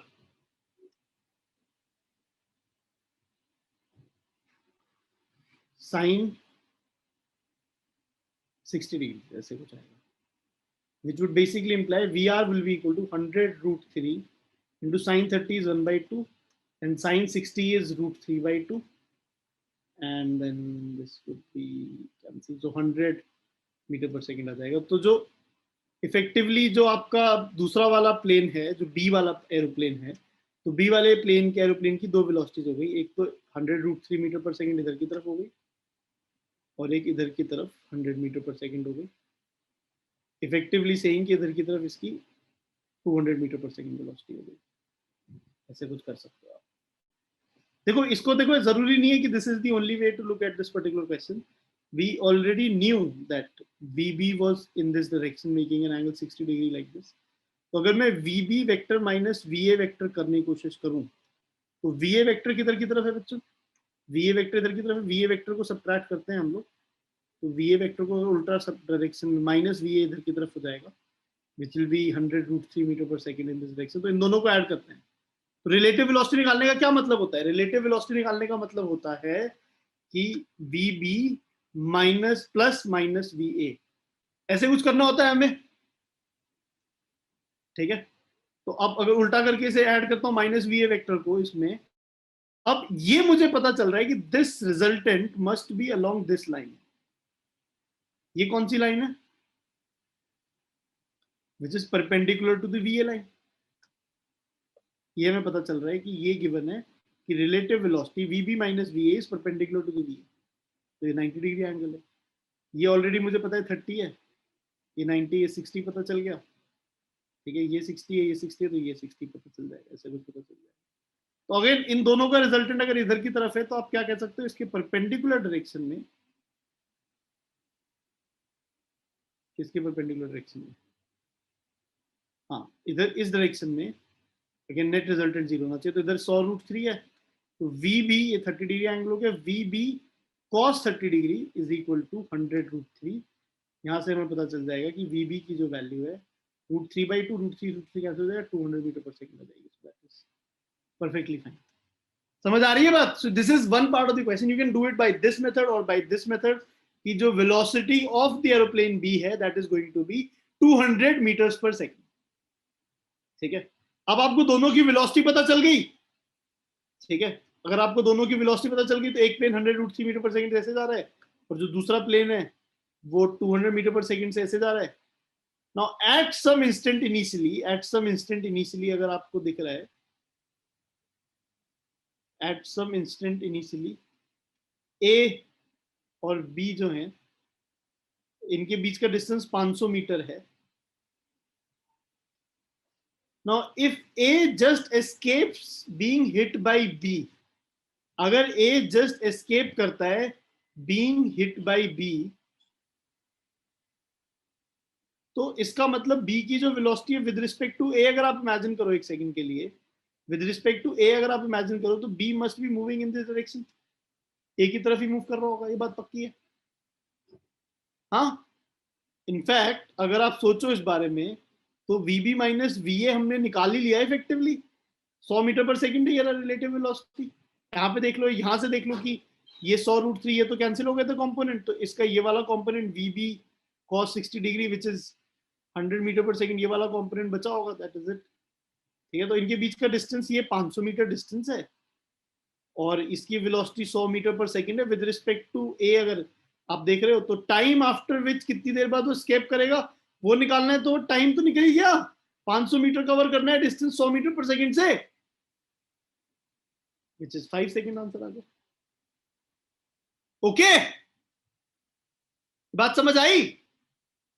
So what essentially is happening in this particular problem is, one is you have to understand this idea कि अगर आपको एक ही वेलोसिटी दे रखी है और एक ही परपेंडिकुलर बोला हुआ है, दूसरे की जो रिलेटिव वेलोसिटी है वो with respect to A perpendicular है, उसका एंगल कुछ दे रखा है उस वेलोसिटी के बारे में, तो you should be able to find out that particular velocity. ऐसी कुछ फीलिंग है हम लोगों को। I hope it is making some sense, कुछ समझ आ रहा है? ठीक है, अगर यहाँ बोला होता 200 मीटर पर सेकंड दे रखा होता और ये 60 डिग्री नहीं दे रखा होता, आप इस 60 डिग्री को भी निकाल पाते, वो तो वेरिएबल 60 डिग्री गिवन था 200 निकाल लिया, 200 गिवन होता 60 डिग्री निकल जाता, so that would not have been a problem. Similar method होता बिल्कुल। तो हमने कैसे उस दोनों मेथड कैसे करें वो समझने वाली बात है। क्लियर? ठीक है। There is this another problem which is, let's say, the last question of level 2 kinematics. A large heavy box is sliding without friction down a plane of inclination, making an angle theta. From a point P on the bottom of the box, a particle is projected inside the box. The initial speed of the particle with respect to the box is u, and the direction of projection makes an angle alpha with the bottom as shown in the figure. तो ऐसे पूछे कि with respect to the box उसकी velocity रखिए, ध्यान से समझेंगे, u दे रखी है, and direction of projection makes an angle alpha with the bottom of the box, ऐसे पूछे। The distance along the bottom of the box between the point of projection and point Q. तो distance along the bottom of the box का क्या मतलब है कि वो box के respect में distance निकालने की कोशिश करना है, ठीक है? And assume that the particle does not hit any surface, हम तो obviously anyways करने वाले थे assume ये, तो किसी को hit नहीं कर रहा है, किसी को hit करेगा तो कैसे करेंगे, solve कर ही नहीं पाएंगे। That is there. If the horizontal displacement, दूसरा part है कि if the horizontal displacement of the particle as seen by an observer on the ground is 0, find the speed of the box with respect to the ground at the instant when the particle was projected. So we have to think about these two questions, and I hope we should be able to understand it from them. ठीक है ना? Assume this. So ये question में हमने निकाल पा रहे होंगे इवेंचुअली जब सॉल्व कर लेंगे इस क्वेश्चन को। तो अगेन देखो, again this is a question that has been discussed already in the class, and first part तो हम पहले कर ही चुके हैं एक्चुअली में, सेकंड पार्ट एक एक्स्ट्रा पार्ट है जो which we may not have done previously, but it's a very straightforward problem in which what happens is कि एक inclined plane है, उस inclined plane के ऊपर एक बॉक्स रखा हुआ है, इस बॉक्स का अपना खुद का ही एक्सेलरेशन इधर की तरफ g sin अल्फा है। अब एक पार्टिकल को जब आप इस बॉक्स के अंदर भी थ्रो करते हो, उस पे इस बॉक्स की वजह से तो कोई फोर्स लगती नहीं है, उसका एक्सेलरेशन तो g है, आप उसके एक्सेलरेशन को भी दो पार्ट में ब्रेक कर सकते हो, एक इधर की तरफ जी कॉस अल्फा और एक इधर की तरफ जी साइन अल्फा। एंड जब रिलेटिव एक्सेलरेशन, तो with respect to the box जब आप एक्सेलरेशन देखोगे तो ये वाला तो कैंसिल हो जाएगा ना, क्योंकि ये इधर की तरफ आके ऐड करना है तो सब कैंसिल हो जाएंगे दोनों कंपोनेंट, ये वाले, ये अलोंग द प्लेन वाला जो कंपोनेंट है। तो समझ रहे हो, अलोंग द प्लेन दोनों का एक्सेलरेशन जी साइन अल्फा है। तो with respect to the box अगर आप देखोगे, विद रिस्पेक्ट टू बॉक्स, ये जो पार्टिकल है जिसको आप प्रोजेक्ट कर रहे हो यहाँ पे अल्फा एंगल से, इसका एक्सेलरेशन से इधर की तरफ है, which is g cos alpha. अगर मैं इसकी, सॉरी अल्फा नहीं, थीटा, थीटा, थीटा, ये बहुत बड़ी गलती कर रहा हूँ मैं, यहाँ थीटा एंगल है ना, ये थीटा, ये वाला थीटा है, थीटा, सॉरी, ये जी साइन थीटा होगा, अल्फा ये वाला एंगल है, which is obviously not necessarily same as theta. अब यहाँ पे जी कॉस थीटा जो इधर एंगल है, इस जी कॉस थीटा जो एक्सेलरेशन है, it's almost the same thing. तुम्हारा नॉर्मल प्रोजेक्टाइल होता था, उसमें जी इधर होता था, इसकी जगह जी कॉस थीटा है, ये अल्फा एंगल है, कुछ सेम ही एंगल है। यू वेलोसिटी आपने पार्टिकल को प्रोजेक्ट किया, यू भी with respect to box given है ऑलरेडी, तो बिल्कुल सेम बात है। तो अब यहाँ पे जब रेंज की आप बात करोगे तो रेंज हो जाएगी with respect to the box u square sine 2 alpha upon g cos theta, this is your range, ठीक है, u square sine 2 alpha upon g cos theta, this will be your range along the bottom of the box, along the box, ऐसे कुछ range होगी हमारे पास। Is it fine? So basic point to realize in this question is, this is the basic point to realize that कि यार ये जो acceleration है, ये u square sin 2 alpha by g cos theta, sorry, g cos theta acceleration इधर की तरफ है with respect to the box. Okay? Otherwise it would have been a very difficult question because there would have been multiple acceleration, दोनों axis पे acceleration होते हैं, उसमें range का फॉर्मूला याद है क्या होता था, u square sin of alpha minus beta into cos alpha upon g cos square beta होता था ना, वैसा कुछ इंक्लाइन प्लेन वाली रेंज है। सोचते हो कि यार भैया ये क्वेश्चन पूछ मत लेना, गलती से पूछ लोगे तो फंस जाएंगे, फॉर्मूला याद नहीं है वो हमें। यस आई अंडरस्टैंड, बहुत कम यूज होता है ना, कैसे याद रहेगा कोई भी चीज याद रखने के लिए, the only thing which matters is उसकी प्रैक्टिस। सिंपल सी बात है, अगर तुम्हें लगता है कोई चीज याद रखनी है, इंपॉर्टेंट है और तुम भूल रहे हो, तो उसके ऊपर 10 क्वेश्चन 20 क्वेश्चन प्रैक्टिस कर डालो, ठीक है, अपने आप याद हो जाएगी वो चीज, और वो बार बार करने पड़ेंगे प्रैक्टिस, मतलब you can not just do it once, you will have to make sure कि you put a reminder in your phone and something like that. So that is actually our plan, मतलब the next big thing that we are going to do in education is, so we are making a system right now which is going to adapt to the student. अभी तक क्या होता है, आप किताब पढ़ते हो, किताब has no idea what you know, तुम्हें क्या आता है क्या नहीं आता, does your book has any idea? It has no idea कि आपको क्या आता है क्या नहीं आता। We're making a system which will know what you do not know, and that system will make sure that आपको जो आता है आप उसे और अच्छे से सीख पाओ, और जो आपको नहीं आता है आप उसको क्या कहते हैं, आप उस पर देख फोकस कर पाओ। अभी तो उसको भूल ही जाते हैं हम लोग जो हमें नहीं आता है, वो कुछ मतलब कुछ अमेजिंग सी चीज करने वाले हैं, मतलब पेपर का लेवल अपने आप बढ़ जाएगा अगर आपको, मतलब ये जो क्वेश्चंस का लेवल अपने आप बढ़ जाएगा अगर आप आसान आसान क्वेश्चंस क्या कहते हैं चीजें कर लोगे। So this is again the new thing which is going to happen in future, which is adaptive learning.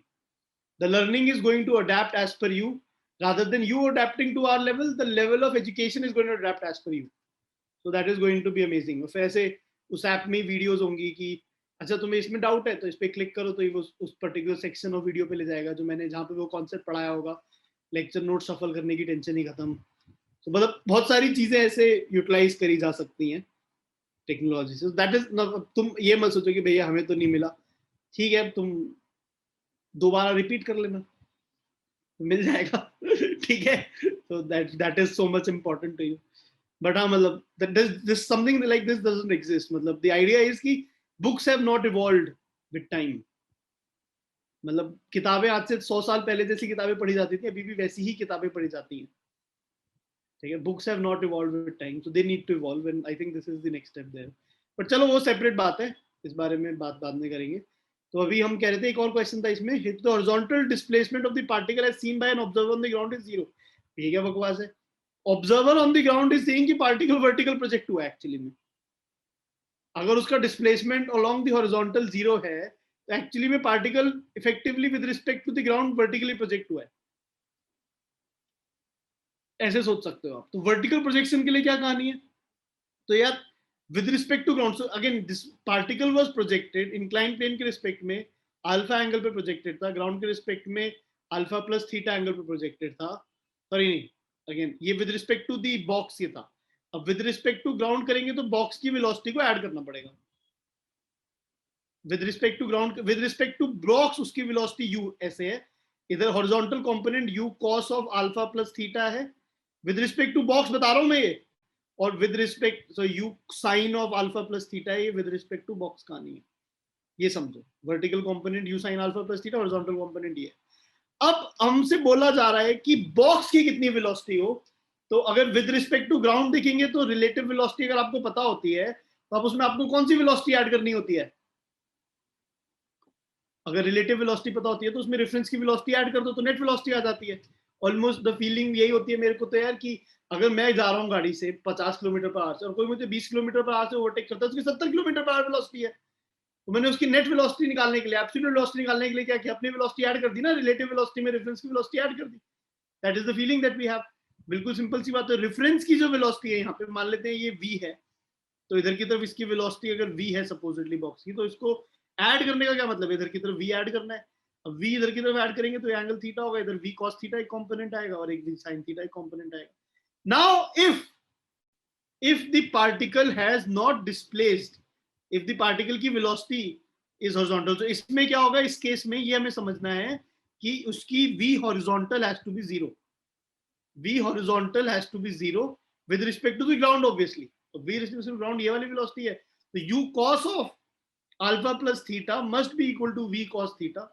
तो ये cos theta नीचे आ जाएगा, तो v की value which is the velocity of the box की वैल्यू हमें पता चल जाएगी, u cos alpha plus theta upon cos theta. तो ये गलत है, ये गलत है, ये गलत है, ये ठीक है. ठीक है, please make sure you confirm that सारे ऑप्शंस गलत हैं, मतलब बिफोर मार्किंग, मतलब before marking any question. So that's the idea. Is there any doubt in this? Can we go ahead? Okay, so that is how we handle this particular question. So let us move on. The next thing that, ठीक है, let us move on to the next part, which is miscellaneous part of the today's class. इसके बारे में हम कुछ बातें करते हैं. ठीक है, so basic फंडा ये है कि एक ऋषि, you can just send in a message यार. ठीक है, ठीक है. So we are starting with the miscellaneous section of the today's class. So we can, if somebody wants to join in, they can join in, or if somebody wants to leave, they can leave. Okay भैया. ठीक है, so let us try to do this. ऐसे कोई बहुत difficult नहीं है, मतलब actually में ये क्वेश्चंस मैंने अलग से सेलेक्ट किए तो मैंने इसलिए मिसलेनियस में डाल दिया. These are not in the sheet, so इसलिए इनका नाम मिसलेनियस है. वैसे I don't think they are really that difficult for that matter honestly. Question हमारे सामने क्या है कि हमने h हाइट से एक ना पार्टिकल को ड्रॉप किया. एक क्वेश्चन ये काइनेमेटिक्स में क्वेश्चन कह रहे हैं हम लोग, और ड्रॉप करने के बाद वो दूसरी, और h1 हाइट नीचे, h1 हाइट है हर स्टेप का, वो नीचे जाता है ना. वो टकराने के बाद फिर से अगेन एक second, what is happening is कि एक पार्टिकल जो है ये हाइट h है, मैंने ड्रॉप किया, टकरा के h हाइट तक गया, फिर दोबारा नीचे टकराया, फिर दोबारा से h height above the step गया, फिर दोबारा से टकराया और फिर दोबारा से h height above the step गया. So there is a particular height that the particle is reaching back. You need to sort of find the coefficient of restitution for this collision to take place. This kind of collision to take place. एक ball गिर रही है, ऐसे tap करती खाती जा रही है नीचे, so that is really straightforward. अब इस क्वेश्चन को जब हम सॉल्व करते हैं तो हम क्या करेंगे, जब ये पार्टिकल यहाँ ग्राउंड को टकराएगा तो इसकी दो वेलोसिटीज है. जैसे यहाँ वाले पॉइंट पे करते हैं, जैसे यहाँ वाले पॉइंट पे करने में बेटर होगा. यहाँ पे इसकी दो वेलोसिटीज है, एक हॉरिजॉन्टल वेलोसिटी है और एक वर्टिकल वेलोसिटी है. हॉरिजॉन्टल वेलोसिटी जो भी है कुछ कांस्टेंट होगी, अगर स्मूथ सरफेसेस है सारी, तो we can understand that. Smooth surface नहीं होगा तो क्या होगा वो हम बाद में डिस्कस करेंगे, इसमें नहीं कर सकते आप कुछ भी, बट हाँ इन जनरल वी वाई की जब मैं बात करूंगा तो अगर आप नोटिस करो तो h प्लस h1 यहाँ पे जो आएगा ये कुछ 2g h plus h1 height से होगा, मूव कर रहा होगा। वर्टिकल वेलोसिटी पता है h हाइट से ड्रॉप करते हैं तो 2g h होती है, अब यहाँ पे जो हाइट है 2g h प्लस h1 है। अब उसके बाद टकराने के बाद अगर ये दोबारा वापस h हाइट तक जा रहा है, अगर टकराने के बाद ये दोबारा वापस h हाइट तक जा रहा है, तो जस्ट टकराने के बाद इसकी y एक्सिस के लॉन्ग वेलोसिटी कितनी है, √2gh। x वाली वेलोसिटी तो सेम ही है, तो वो जो होती है वी वाई ऑफ अप्रोच, तो आपको पता है कोएफिशिएंट ऑफ रेस्टिट्यूशन क्या होता है, v separation upon v approach. अगर मैं वी सेपरेशन देखता हूं तो वो स्टेप से √2gh है, और वी अप्रोच देखता हूं तो 2gh प्लस h1 है। तो यहां से हमें पता चल जाएगा कि जो हाइट ये पार्टिकल रेस करेगा वो, सॉरी यहां से पता चल जाएगा कोएफिशिएंट ऑफ रेस्टिट्यूशन को इन दिस केस हम डिफाइन कर सकते हैं √h upon h plus h1। Okay, दोबारा समझाऊं, should I explain it again, और समझ आ रहा है? तो बहुत मुश्किल क्वेश्चन नहीं है सच, बट हाँ खुद से स्ट्राइक करना थोड़ा सा मुश्किल होता है इस क्वेश्चन को, आई डोंट नो, मतलब इवेंचुअली थोड़ा सा अजीब लगता है। मूविंग ऑन, एक पार्टिकल है ए, पॉइंट से स्टार्ट करता है रेस्ट पे अल्फा एक्सेलरेशन से, फिर एक पर्टिकुलर पोजीशन तक जाता है, फिर कॉन्स्टेंटली रिटार्ड होता है, और फिर बी पॉइंट पे एंड करता है रेस्ट पे। तो ए पे भी रेस्ट पे था और बी पे भी रेस्ट पे था। अगर ये टोटल डिस्टेंस डी ट्रैवल कर रहा है तो आपको बताना है कि भाई साहब इसको टाइम कितना लगा होगा। तो अगेन ये वही क्वेश्चन है थोड़ी देर पहले मैंने डिस्कस किया था, रेस्ट से स्टार्ट करके रेस्ट पे एंड करने वाले क्वेश्चन में हम क्या करते हैं, वेलोसिटी वर्सेस टाइम का ग्राफ बनाते हैं। ठीक है, अब अगर हम वेलोसिटी वर्सेस टाइम का जब ग्राफ बनाते हैं तो एक कांस्टेंट एक्सेलरेशन से जा रहा है, तो यूनिफॉर्म एक्सेलरेटेड मोशन में वीटी यू प्लस एटी के हिसाब से एक स्ट्रेट लाइन होना है, जैसे इसकी स्लोप अल्फा है, फिर ये कांस्टेंट रिटार्डेशन से जा रहा है, और अगेन थोड़ी देर बाद इसे रेस्ट पे आना है, तो ये ऐसे कुछ रिटार्डेशन है, तो बीटा ऐसे कुछ होगा। बात समझ आई? बात समझ आ गई बिल्कुल। इवेंचुअली अगर हम नोटिस करते हैं, यहाँ पे अज्यूम कर लेते हैं ये हाइट कुछ v है, तो मैक्सिमम वेलोसिटी अचीव करा था वो कुछ v अचीव करा, ऐसा कुछ मान लेते हैं। अगर हम पे पता चल गया maximum height velocity v achieve करा था, तो अगर ये टाइम t1 है तो आप बोल सकते हो v by t1 is alpha. Slope से देखना चाहो स्लोप से देख सकते हो, वरना v is equal to u plus a t से देखना चाहो वहां से देख सकते हो कि भाई v वेलोसिटी अचीव करनी है, इनिशियली 0 थी, अल्फा इंटू t1, तो t1 की जो वैल्यू है वो v बाई अल्फा हो जाएगी। सिमिलरली अगर इस पार्ट को आप t2 बोलेंगे तो इसकी वैल्यू वेलोसिटी जाएगी v बाई बीटा, t2 की वैल्यू, मतलब change in velocity divide by acceleration करोगे, वहां से भी सोच सकता हूं मैं इसे।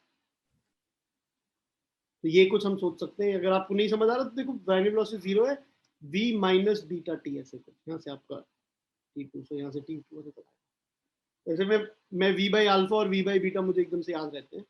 और अगेन जो पूरा जो एरिया है ये एरिया d होना है, तो d must be equal to half of height v है, और बेस जो है v by alpha plus v by beta, ऐसे कुछ बेस है।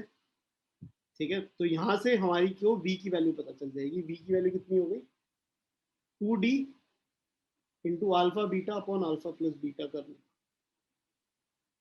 ऐसे कुछ, क्योंकि v स्क्वायर की वैल्यू आएगी ना ये। और अगर हमें ये वैल्यू पता चल गई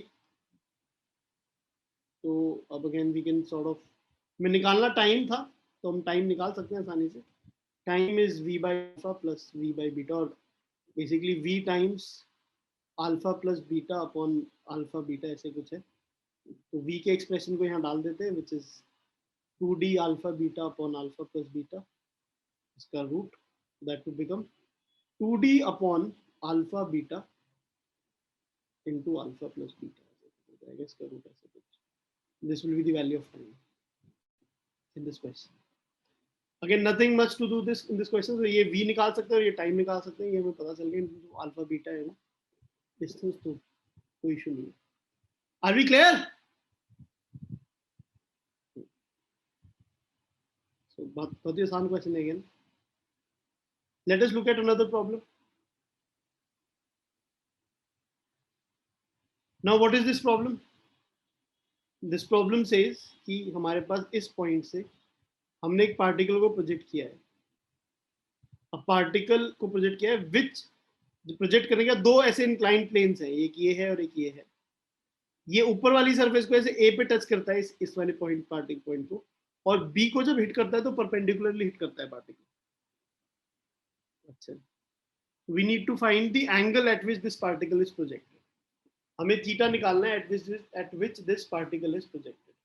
theta is obviously the angle ये जो इससे बना रहा है, मतलब इसी ये जो इसके पैरेलल लाइन है इससे थीटा एंगल बना रहा है, जैसे ये एंगल थीटा की बना है.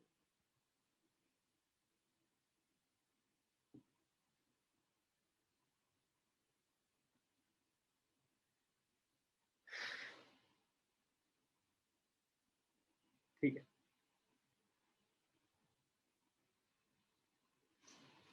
तो अब इस क्वेश्चन में हमारे को दो बातें गिवन है एसेंशियली. एक बात ये गिवन है कि इसको यहाँ पे टच करना है और यहाँ पे ये परपेंडिकुलर हिट कर रहा है. इट इज गिवन कि ये डिस्टेंस दोनों बराबर है. ये मिड पॉइंट से प्रोजेक्ट हुआ है between these A and B. इन दोनों का मिड पॉइंट है ये गिवन है. सॉरी, तो ये दो तीन बातें गिवन है. ओके, तो अब इसे सॉल्व करने के लिए लेट मी अज्यूम इसकी कुछ स्पीड u है. और अगेन देखो ये टच इसे कब करेगा, जब इसकी इस एक्सिस के अलोंग वेलोसिटी जीरो हो जाएगी. तो मैं यहाँ पे कोऑर्डिनेट एक्सिस कुछ अज्यूम करना चाहूंगा, and what I would like to assume is एक ऐसे और एक ऐसे. क्योंकि जब टकराना है तो परपेंडिकुलरली करना है, तो मैं कह दूंगा कि जी एक्स एक्सिस के अलोंग वेलोसिटी जीरो हो जाएगी, और जब ऊपर टच कर रहा है तो वाई एक्सिस वाली वेलोसिटी जीरो कर दूंगा. बड़ी सिंपल सी बात है मेरे सामने. ओके, तो एट दिस पर्टिकुलर पॉइंट जब हम देखेंगे एट ए, अगर हम जब देखेंगे तो हम ये कह सकते हैं कि अगर ये लेंथ d है और ये भी d मैं मान लूँ एक सेकंड के लिए, तो ये वैल्यू d साइन अल्फा हो जाएगी अगर हम देखेंगे तो, क्योंकि अल्फा एंगल ये है और ये d है तो d साइन अल्फा हो जाएगा. तो d साइन अल्फा, अब इनिशियल वेलोसिटी के भी दो कंपोनेंट हो जाएंगे, किधर किधर, इधर u cos थीटा हो जाएगा और एक किधर किधर u sin थीटा हो जाएगा, u sin theta.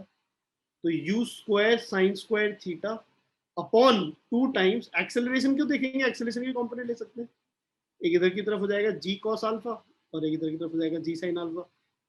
Inclined plane projectile वाला एक्सेलरेशन के कंपोनेंट तो बड़े आसानी से पता ही है हमें, या फिर मतलब g के कंपोनेंट तो लेने हैं यार. Into the plane g cos alpha होता है, पैरेलल टू द प्लेन ऐसे कुछ होता है, तो g cos अल्फा वाला एक्सप्रेशन निकाल देना है. बढ़िया बात है. तो ऐसे कुछ हम सोच सकते हैं इधर.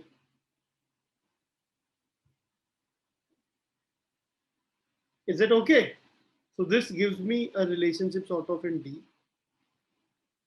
and something else. Same time दूसरी बात अगर हम देखेंगे, जब ये B को स्ट्राइक कर रहा है पार्टिकल, तो उस इंस्टेंट पे अगर टाइम की वैल्यू t डालेंगे तो अलोंग एक्स एक्सिस जब मैं देखूंगा तो वहां से मुझे पता चल जाएगा कि जो एक्स एक्सिस की फाइनल वेलोसिटी है वो जीरो नहीं है, which says zero is equal to initial velocity u cos theta minus acceleration है g sin alpha into t. तो वहां पे t मुझे पता चल जाएगा कि वो u cos theta upon g sin alpha है. तो ये बात तो पता चल गई कि भाई इस इंस्टेंट पे इस डायरेक्शन में वेलोसिटी जीरो होगी. एक और बात ये है कि अगर ये डिस्टेंस d है और ये भी d है, तो अगर आप नोटिस करते हो तो इस एक्सिस के अलोंग अगर ये डिस्टेंस d है, तो अगर आप इसको यहाँ पे एक्सटेंड करें तो ये भी d sin अल्फा हो जाएगा. एट b वाला पॉइंट हम ये देख सकते हैं कि डिस्प्लेसमेंट y एक्सिस के अलोंग जो हो जाएगा, along y axis, along y axis, और sy की बात की जाए तो sy minus d sin alpha हो जाएगा, क्योंकि वो d नीचे है, मतलब d दूसरी तरफ है. एग्जैक्टली ये बात समझ आ सकती है अगर, तो minus sine alpha is equal to initial velocity u sin theta into t minus acceleration इस डायरेक्शन में cos alpha half g cos alpha into t square, where t is what, t is this, you can put this t on these sides. तो minus d sin alpha को हम डाल सकते हैं minus of u square sin square theta upon 2g cos alpha. कहां से डाला मैंने, ये इधर से.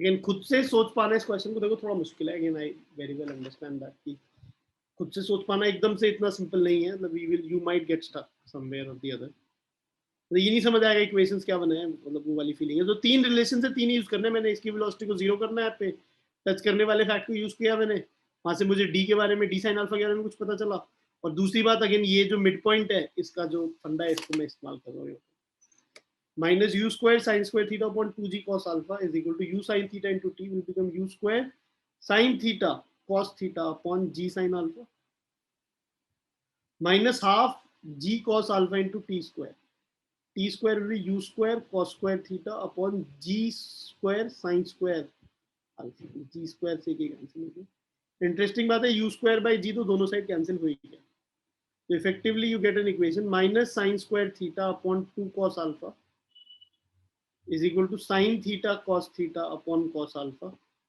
sin alpha minus cos alpha upon sin square alpha 2 into cos square theta.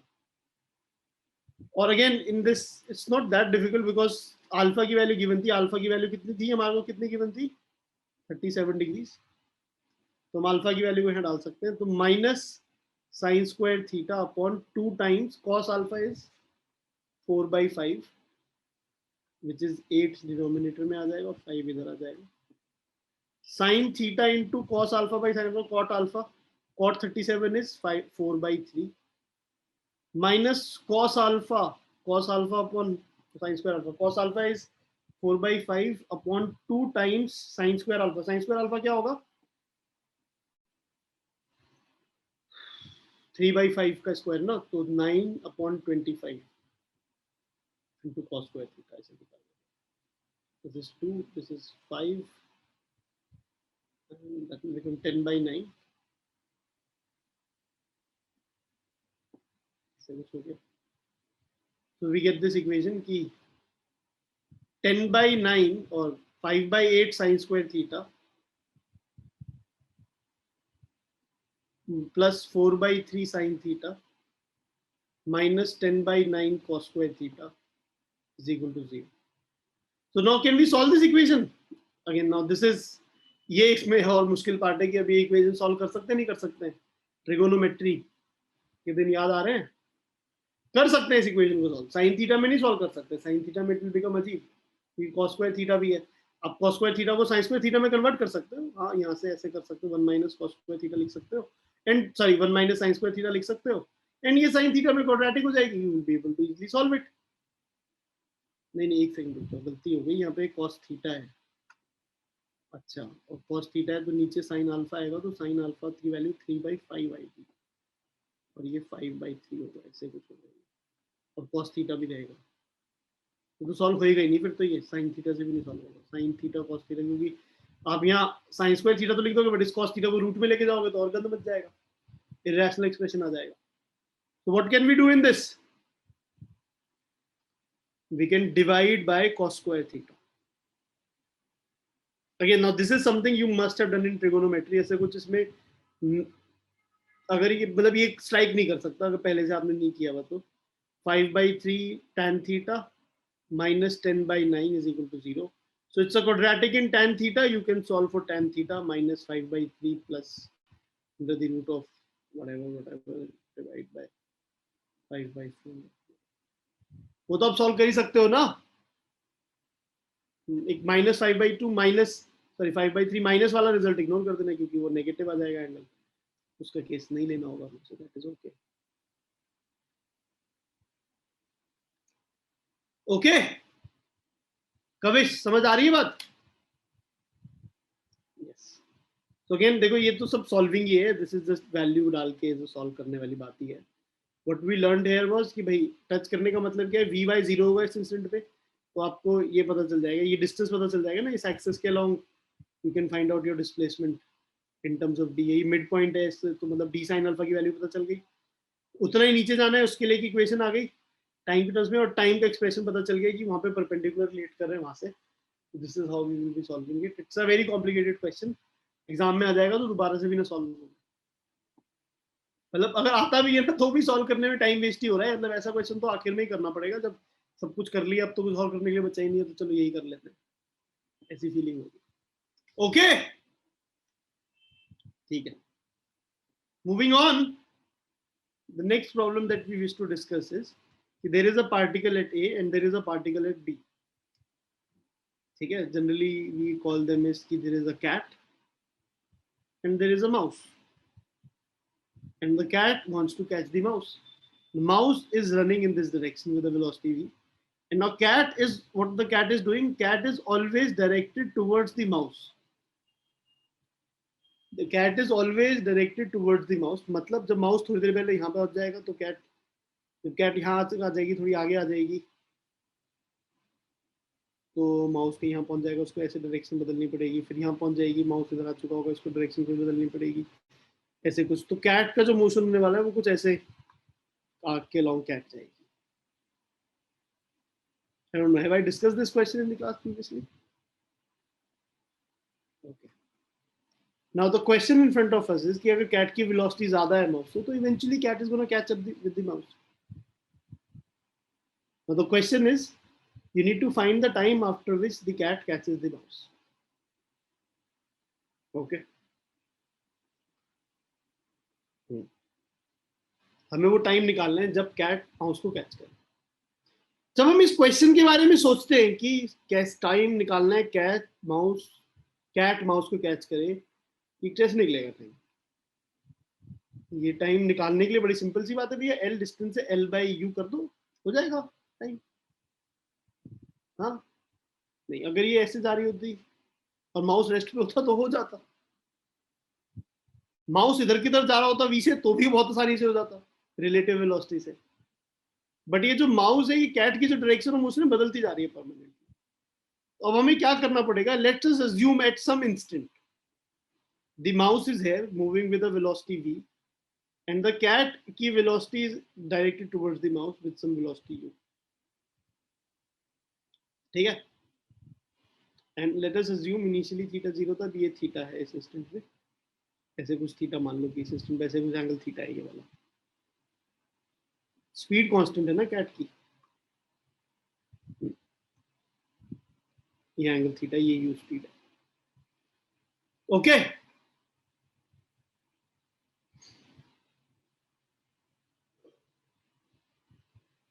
अब क्या कर सकता हूं मैं ये कह सकता हूं कि अगर cat is catching the mouse, तो मैं कह सकता हूं u into sine theta, vertical component जो है, इंटू डी टी का integral must be equal to L, the time after which the cat catches the mouse. Now, but इसमें again मतलब प्रॉब्लम क्या है कि साइन थीटा को तो मैं बाहर निकाल नहीं सकता, या तो थीटा मुझे as a function of time expression पता चले तो मैं सॉल्व भी करूं, बट अगर थीटा मुझे as a function of time expression नहीं पता तो फिर तो मैं सॉल्व कर ही नहीं पाऊंगा इस क्वेश्चन को। बात समझ आ रही है? ठीक है, तो ये हमारे पास एक इक्वेशन आ गई, तो इससे कुछ कर नहीं सकते, इससे अभी सॉल्वेबल नहीं है, टाइम की वैल्यू सॉल्वेबल नहीं। अब और क्या कर सकते हैं, और ये भी कह सकते हैं हॉरिजॉन्टल कंपोनेंट भी इक्वेट कर सकते हैं। इसका जो हॉरिजॉन्टल कंपोनेंट है u cos theta into d t, इसका इंटीग्रल 0 से t तक will be equal to v into t actually में, क्योंकि माउस ने जो हॉरिजॉन्टल डिस्प्लेसमेंट ट्रैवल किया जब भी इन्होंने कैच किया, तो वो तो vt है, इसका u cos theta dt cat का हॉरिजॉन्टल डिस्प्लेसमेंट है।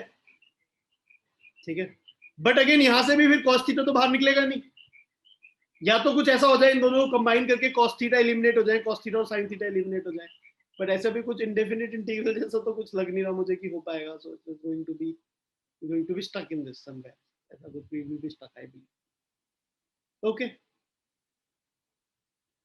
now there is one more equation that we can write. What is that one more equation? That is of, अभी तक हमने ये फैक्ट तो कहीं एक्सप्लॉइट किए ही नहीं ना कि theta angle is always directed towards the mouse.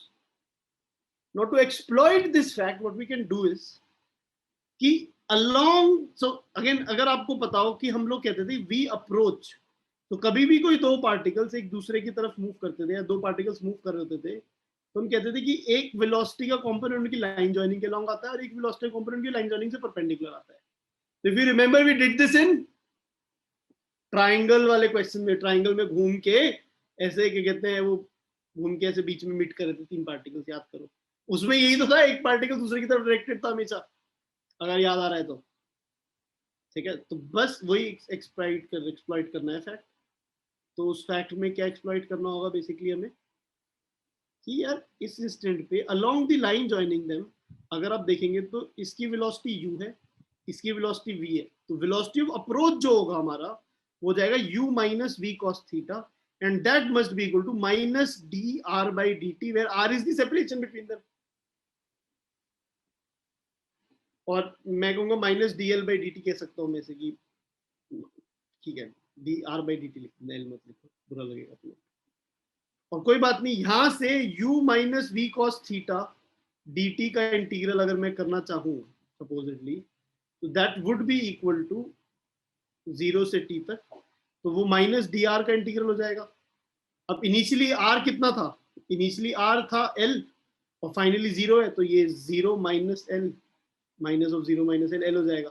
अरे बड़ी सिंपल सी बात है, this is there velocity of approach. अगर मैं इसको टाइम से मल्टीप्लाई करता हूं तो कितना डिस्टेंस उनका कम हुआ वो आ जाएगा, इनिशियली l था फाइनली 0 है, तो ऐसे कुछ सिचुएशन आ गई। इंटरेस्टिंग बात ये है, ये सॉल्व सा कुछ हो गया है, बड़ी अमेजिंग सी बात है, बड़े तुक्के से सॉल्व हुआ है। u dt 0 से t तक इंटीग्रल माइनस v, बाहर ले लो, cos थीटा dt का इंटीग्रल 0 से t is equal to l, ऐसे कुछ आ रहा है, और u dt का इंटीग्रल तो सिंपली ut हो जाएगा।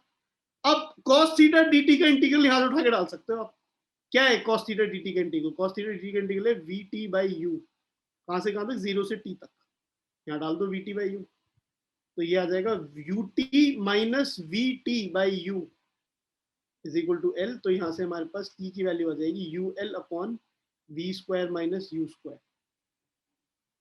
This is the value of l that we are going to get, t that we are going to get. Are you guys able to understand this? हाँ, तो अगर if this is the scenario, this is going to happen, तो ये ऐसी कुछ situation रहेगी। इसमें कोई डाउट है तो प्लीज पूछिए।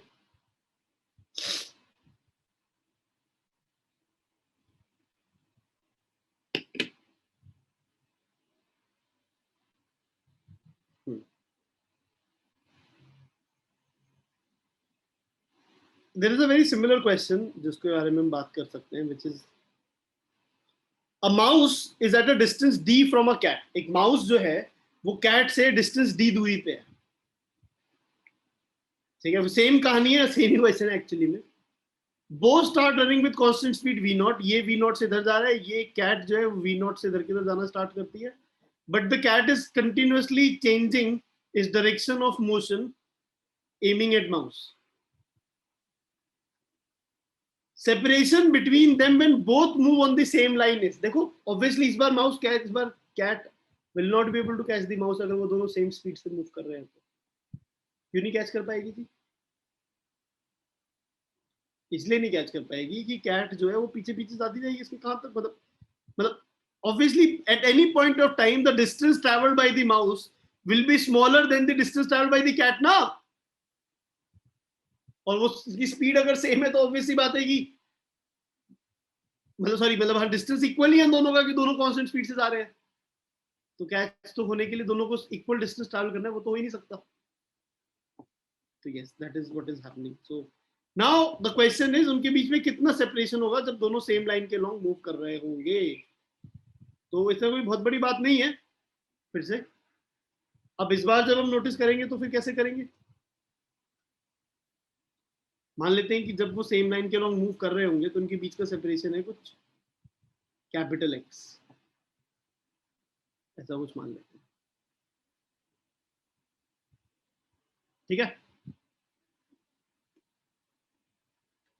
इंटरेस्टिंग बात यह है कि I can write a relationship, और फिर से मान लेता हूँ किसी इंस्टेंट पे ये कुछ थीटा एंगल बना रही है कैट जो है, इसकी वेलोसिटी हॉरिजॉन्टल से या इस लाइन से एक्स एक्सिस में थीटा एंगल बना रही है, एंड ऑब्वियसली जो माउस होगा उस इंस्टेंट पे कहीं सामने की तरफ बिल्कुल एग्जैक्टली सामने डायरेक्ट होगा, वो v0 वेलोसिटी से जा रहा है, ये v0 से ऐसे कुछ आ रही है, सिंपल सी बात है।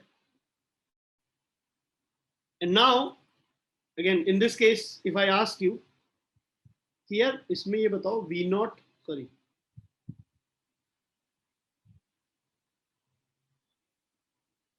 in this case if I ask you कि भाई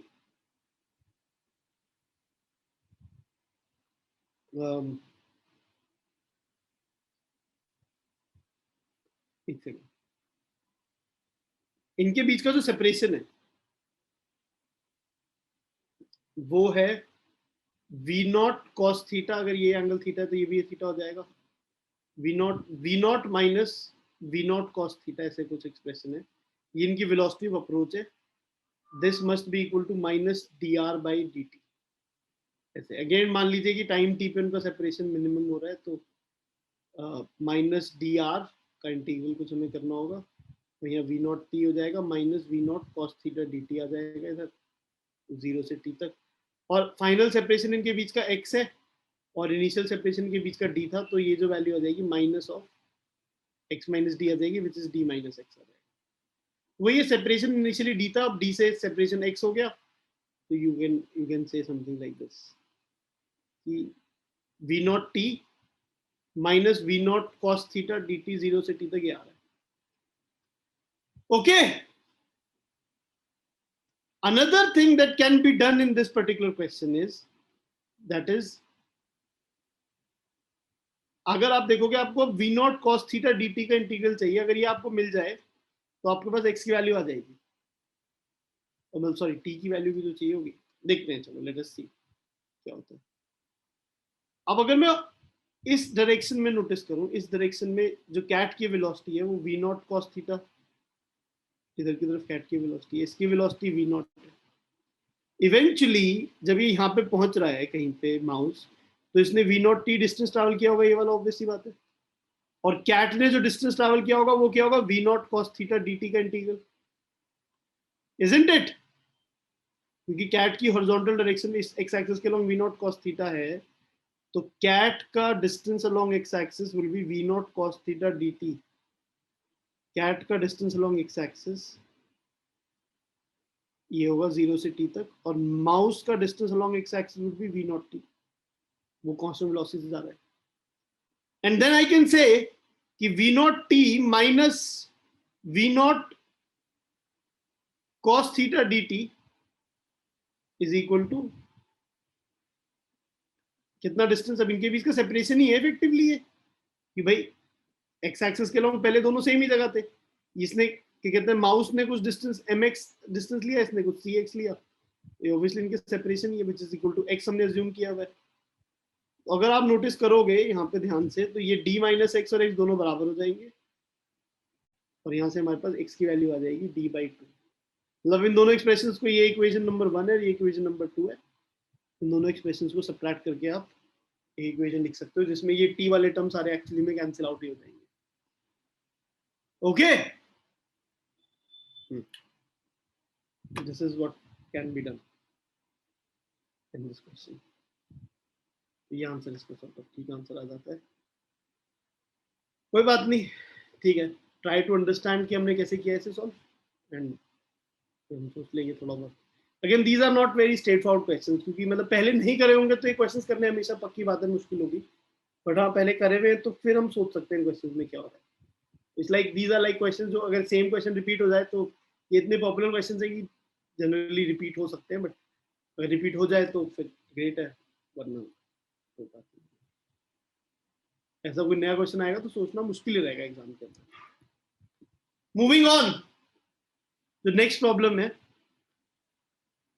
ओरिजिन से 2,4 पे एक पार्टिकल जा रहा है along the path y equal to x square, ठीक है जी। Supposedly this is your coordinate axis, तो इस कोऑर्डिनेट एक्सिस में पार्टिकल ओरिजिन से 2,4 पे जा रहा है along the path y equal to x square. So the question in front of us is, what is the distance traveled by the particle? Can I say, have I done this question already? You don't remember it, yes. So can I say the distance to be 2 square plus 4 square ka root? Now obviously not, that would be when if this particle would go straight. तो ये तो गलत हो जाएगा। How do I find out the distance then?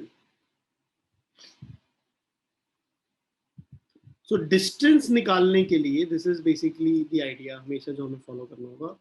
Distance निकालने के लिए distance is speed dt का इंटीग्रल फॉर व्हाटएवर टाइम. तो अगर आप स्पीड को इंटीग्रेट करो तो speed into time would be the distance. चाहे सर्कल में घूम रहे हो, चाहे कैसे भी हो, मतलब whatever motion you are doing, so you can do speed into time to get the distance. Actually में आपने पहले भी किया हुआ है डिस्टेंस, ऐसे कुछ हम निकालते थे, अगर आपको याद आ रहा हो तो वो v का एक्सप्रेशन दे रखा होता तो आप टर्निंग पॉइंट निकालते थे ना. पता है आप क्या कर रहे होते थे? एसेंशियली स्पीड dt का इंटीग्रल कर रहे होते थे. और जैसे डेफिनेट इंटीग्रल में आपने पढ़ा था ना कि मॉड के लिए आपको इंटरवल्स अलग अलग बनाने पड़ेंगे और कभी प्लस कभी माइनस डालना पड़ेगा. वो आसान तरीके से समझाने का एक तरीका.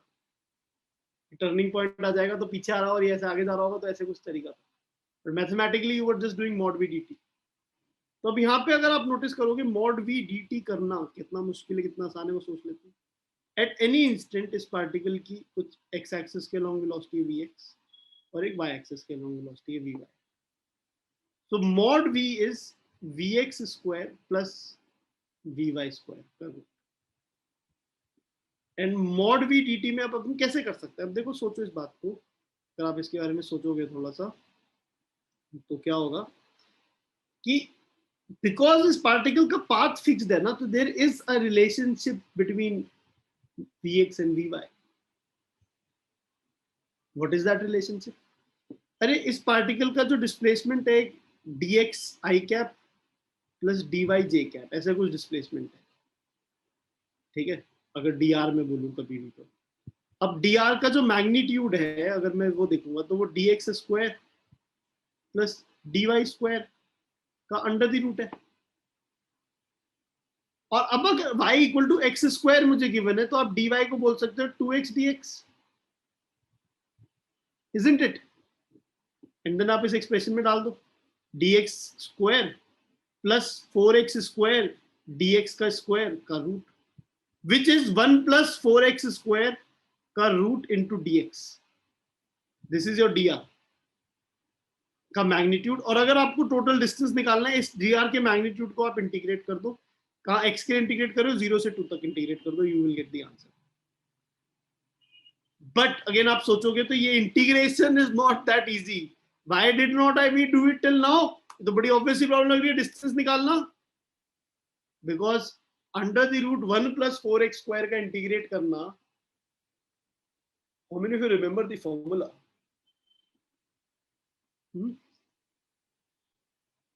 हाँ प्रभव, क्या फॉर्मूला है?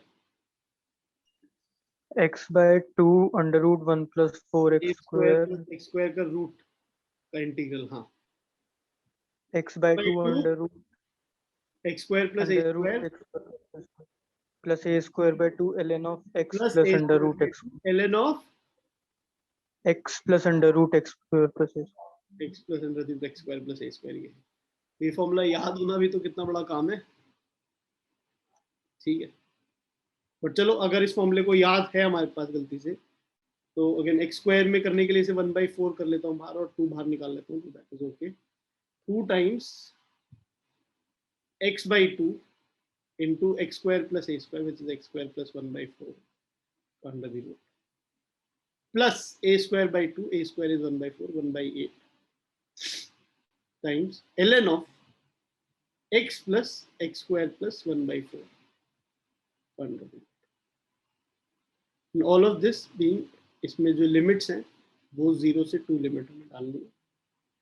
जब मैं 2 डालूंगा तो 2/2 1 और ये 9/4 हो जाएगा, which is 3/2 plus 1/8 times ln of 2 plus 3/2, that is 7/2. Minus जब आप 0 डालेंगे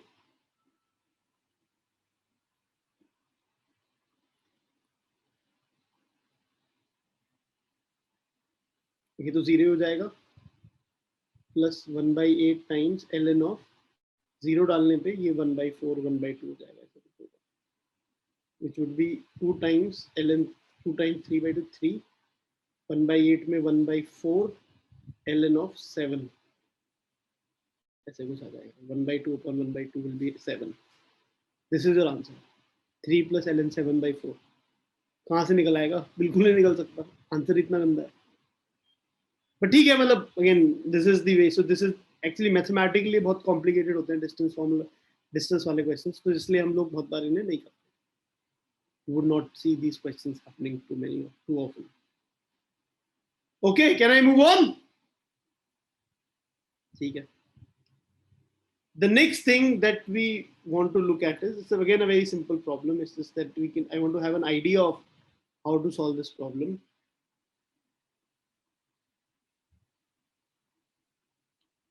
The problem is कि पार्टिकल है जिसको हमने ऐसे प्रोजेक्टाइल में कर दिया, ऐसे थ्रो कर दिया.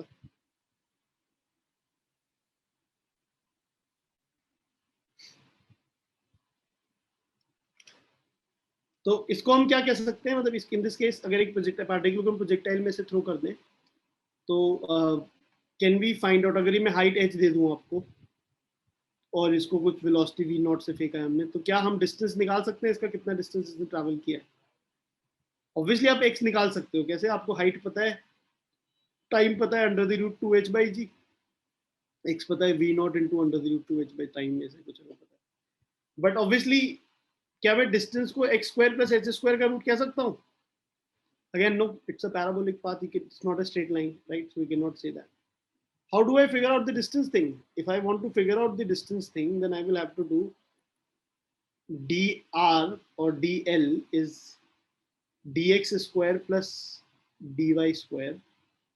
ऐसे कह सकते हो, या फिर आप इसे ऐसे भी लिख सकते हो कि vx² plus vy² dt का इसके रूट का dt का इंटीग्रल ऐसे भी लिख सकते हो. l डिस्टेंस को दोनों तरीके से लिख सकते हो आप, दोनों सेम बातें हैं,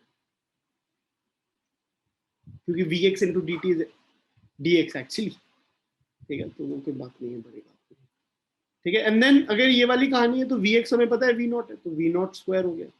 vy मुझे पता है कि gt है, तो प्लस g² t² हो गया. इसका √dt का इंटीग्रल. अब देखो अगेन फिर से वो टाइम आपको पता है, t से √2h/g तक आप इंटीग्रेट कर सकते हो इसे, मतलब t मान लो और t की वैल्यू √2h/g है, वहां से इंटीग्रेट कर सकते हो. But again you know that this integration will again be that complicated only. Are you able to understand this? ये जो इंटीग्रेशन है ये भी तो वैसे ही कॉम्प्लिकेटेड इंटीग्रेशन ही होने वाला है, बिकॉज सेम ही एक्सप्रेशन है एक्चुअली में. वो g² को नीचे लेके जाओगे तो x² + a² वाला फॉर्म ही है. इसीलिए कभी you did not game across this question of projectile में डिस्टेंस कितना ट्रैवल करता है. क्यों? क्योंकि जो मैथमेटिकल की नोटेशन है वो इतनी कॉम्प्लिकेटेड है. आप तो मैथ्स वाले बच्चे हो, इंटीग्रेशन पढ़ चुके हो, ठीक है, जेई लेवल का इंटीग्रेशन पढ़ चुके हो, तो आप समझने में भी आपको भी लग रहा है कि हाँ भाई it's going to be tricky situation. और किसी बच्चे से एक्सपेक्टेशन हो सकती है ऐसी करना? दूर दूर तक नहीं हो सकती. But now you understood it, कैसे कुछ सोचा जा सकता है इसके बारे में. श्योर? ठीक है, अगेन और क्वेश्चन देखते हैं हम लोग. Supposedly there is a small situation in which what we are doing is कि एक पार्टिकल है और वो क्या हो रहा है कि वो ऐसे एक सिलेंडर की तरह हेलिकल पाथ में मूव कर रहा है. हेलिकल पाथ याद है किसका होता था? हेलिकल पाथ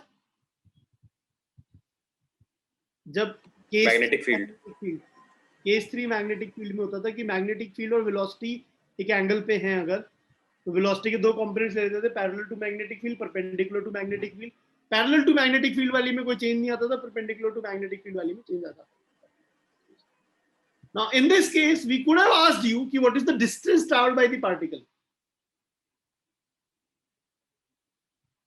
एंड इंटरेस्टिंग बात यह है कि अगर सपोजिटली पार्टिकल n रोटेशंस ले, n रोटेशन करे, ठीक है, और उसकी पिच अगर p हो, इसका रेडियस r है और पिच जो है वो p है अगर, तो अगर मैं आपसे बोलूं इसने कितना डिस्टेंस ट्रैवल किया है, तो n रोटेशन में अगर आप नोटिस करेंगे तो रोटेशन वाला डिस्टेंस कितना होगा?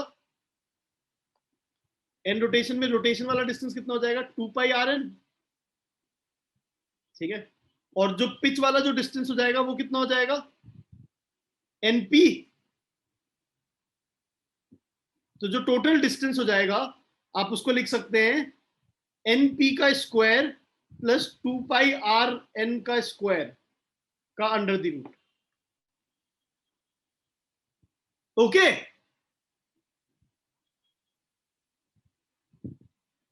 नहीं अजीब बात नहीं होगी, अभी तक तो नहीं लिखते थे, अब कैसे लिख दिया? एक्चुअली में बड़ा मुश्किल है सोचना खुद से। The idea what is happening in this cases की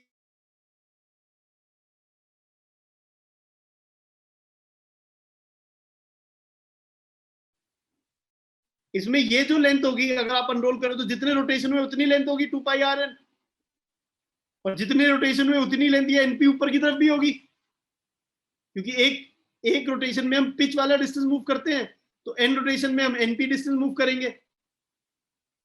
और ये एक्चुअली में ये जो लाइन है ये एक स्ट्रेट लाइन आ जाएगी। ये एक इंटरेस्टिंग बात है जिसकी वजह से आप इस डिस्टेंस को आर्ग्यू कर सकते हो।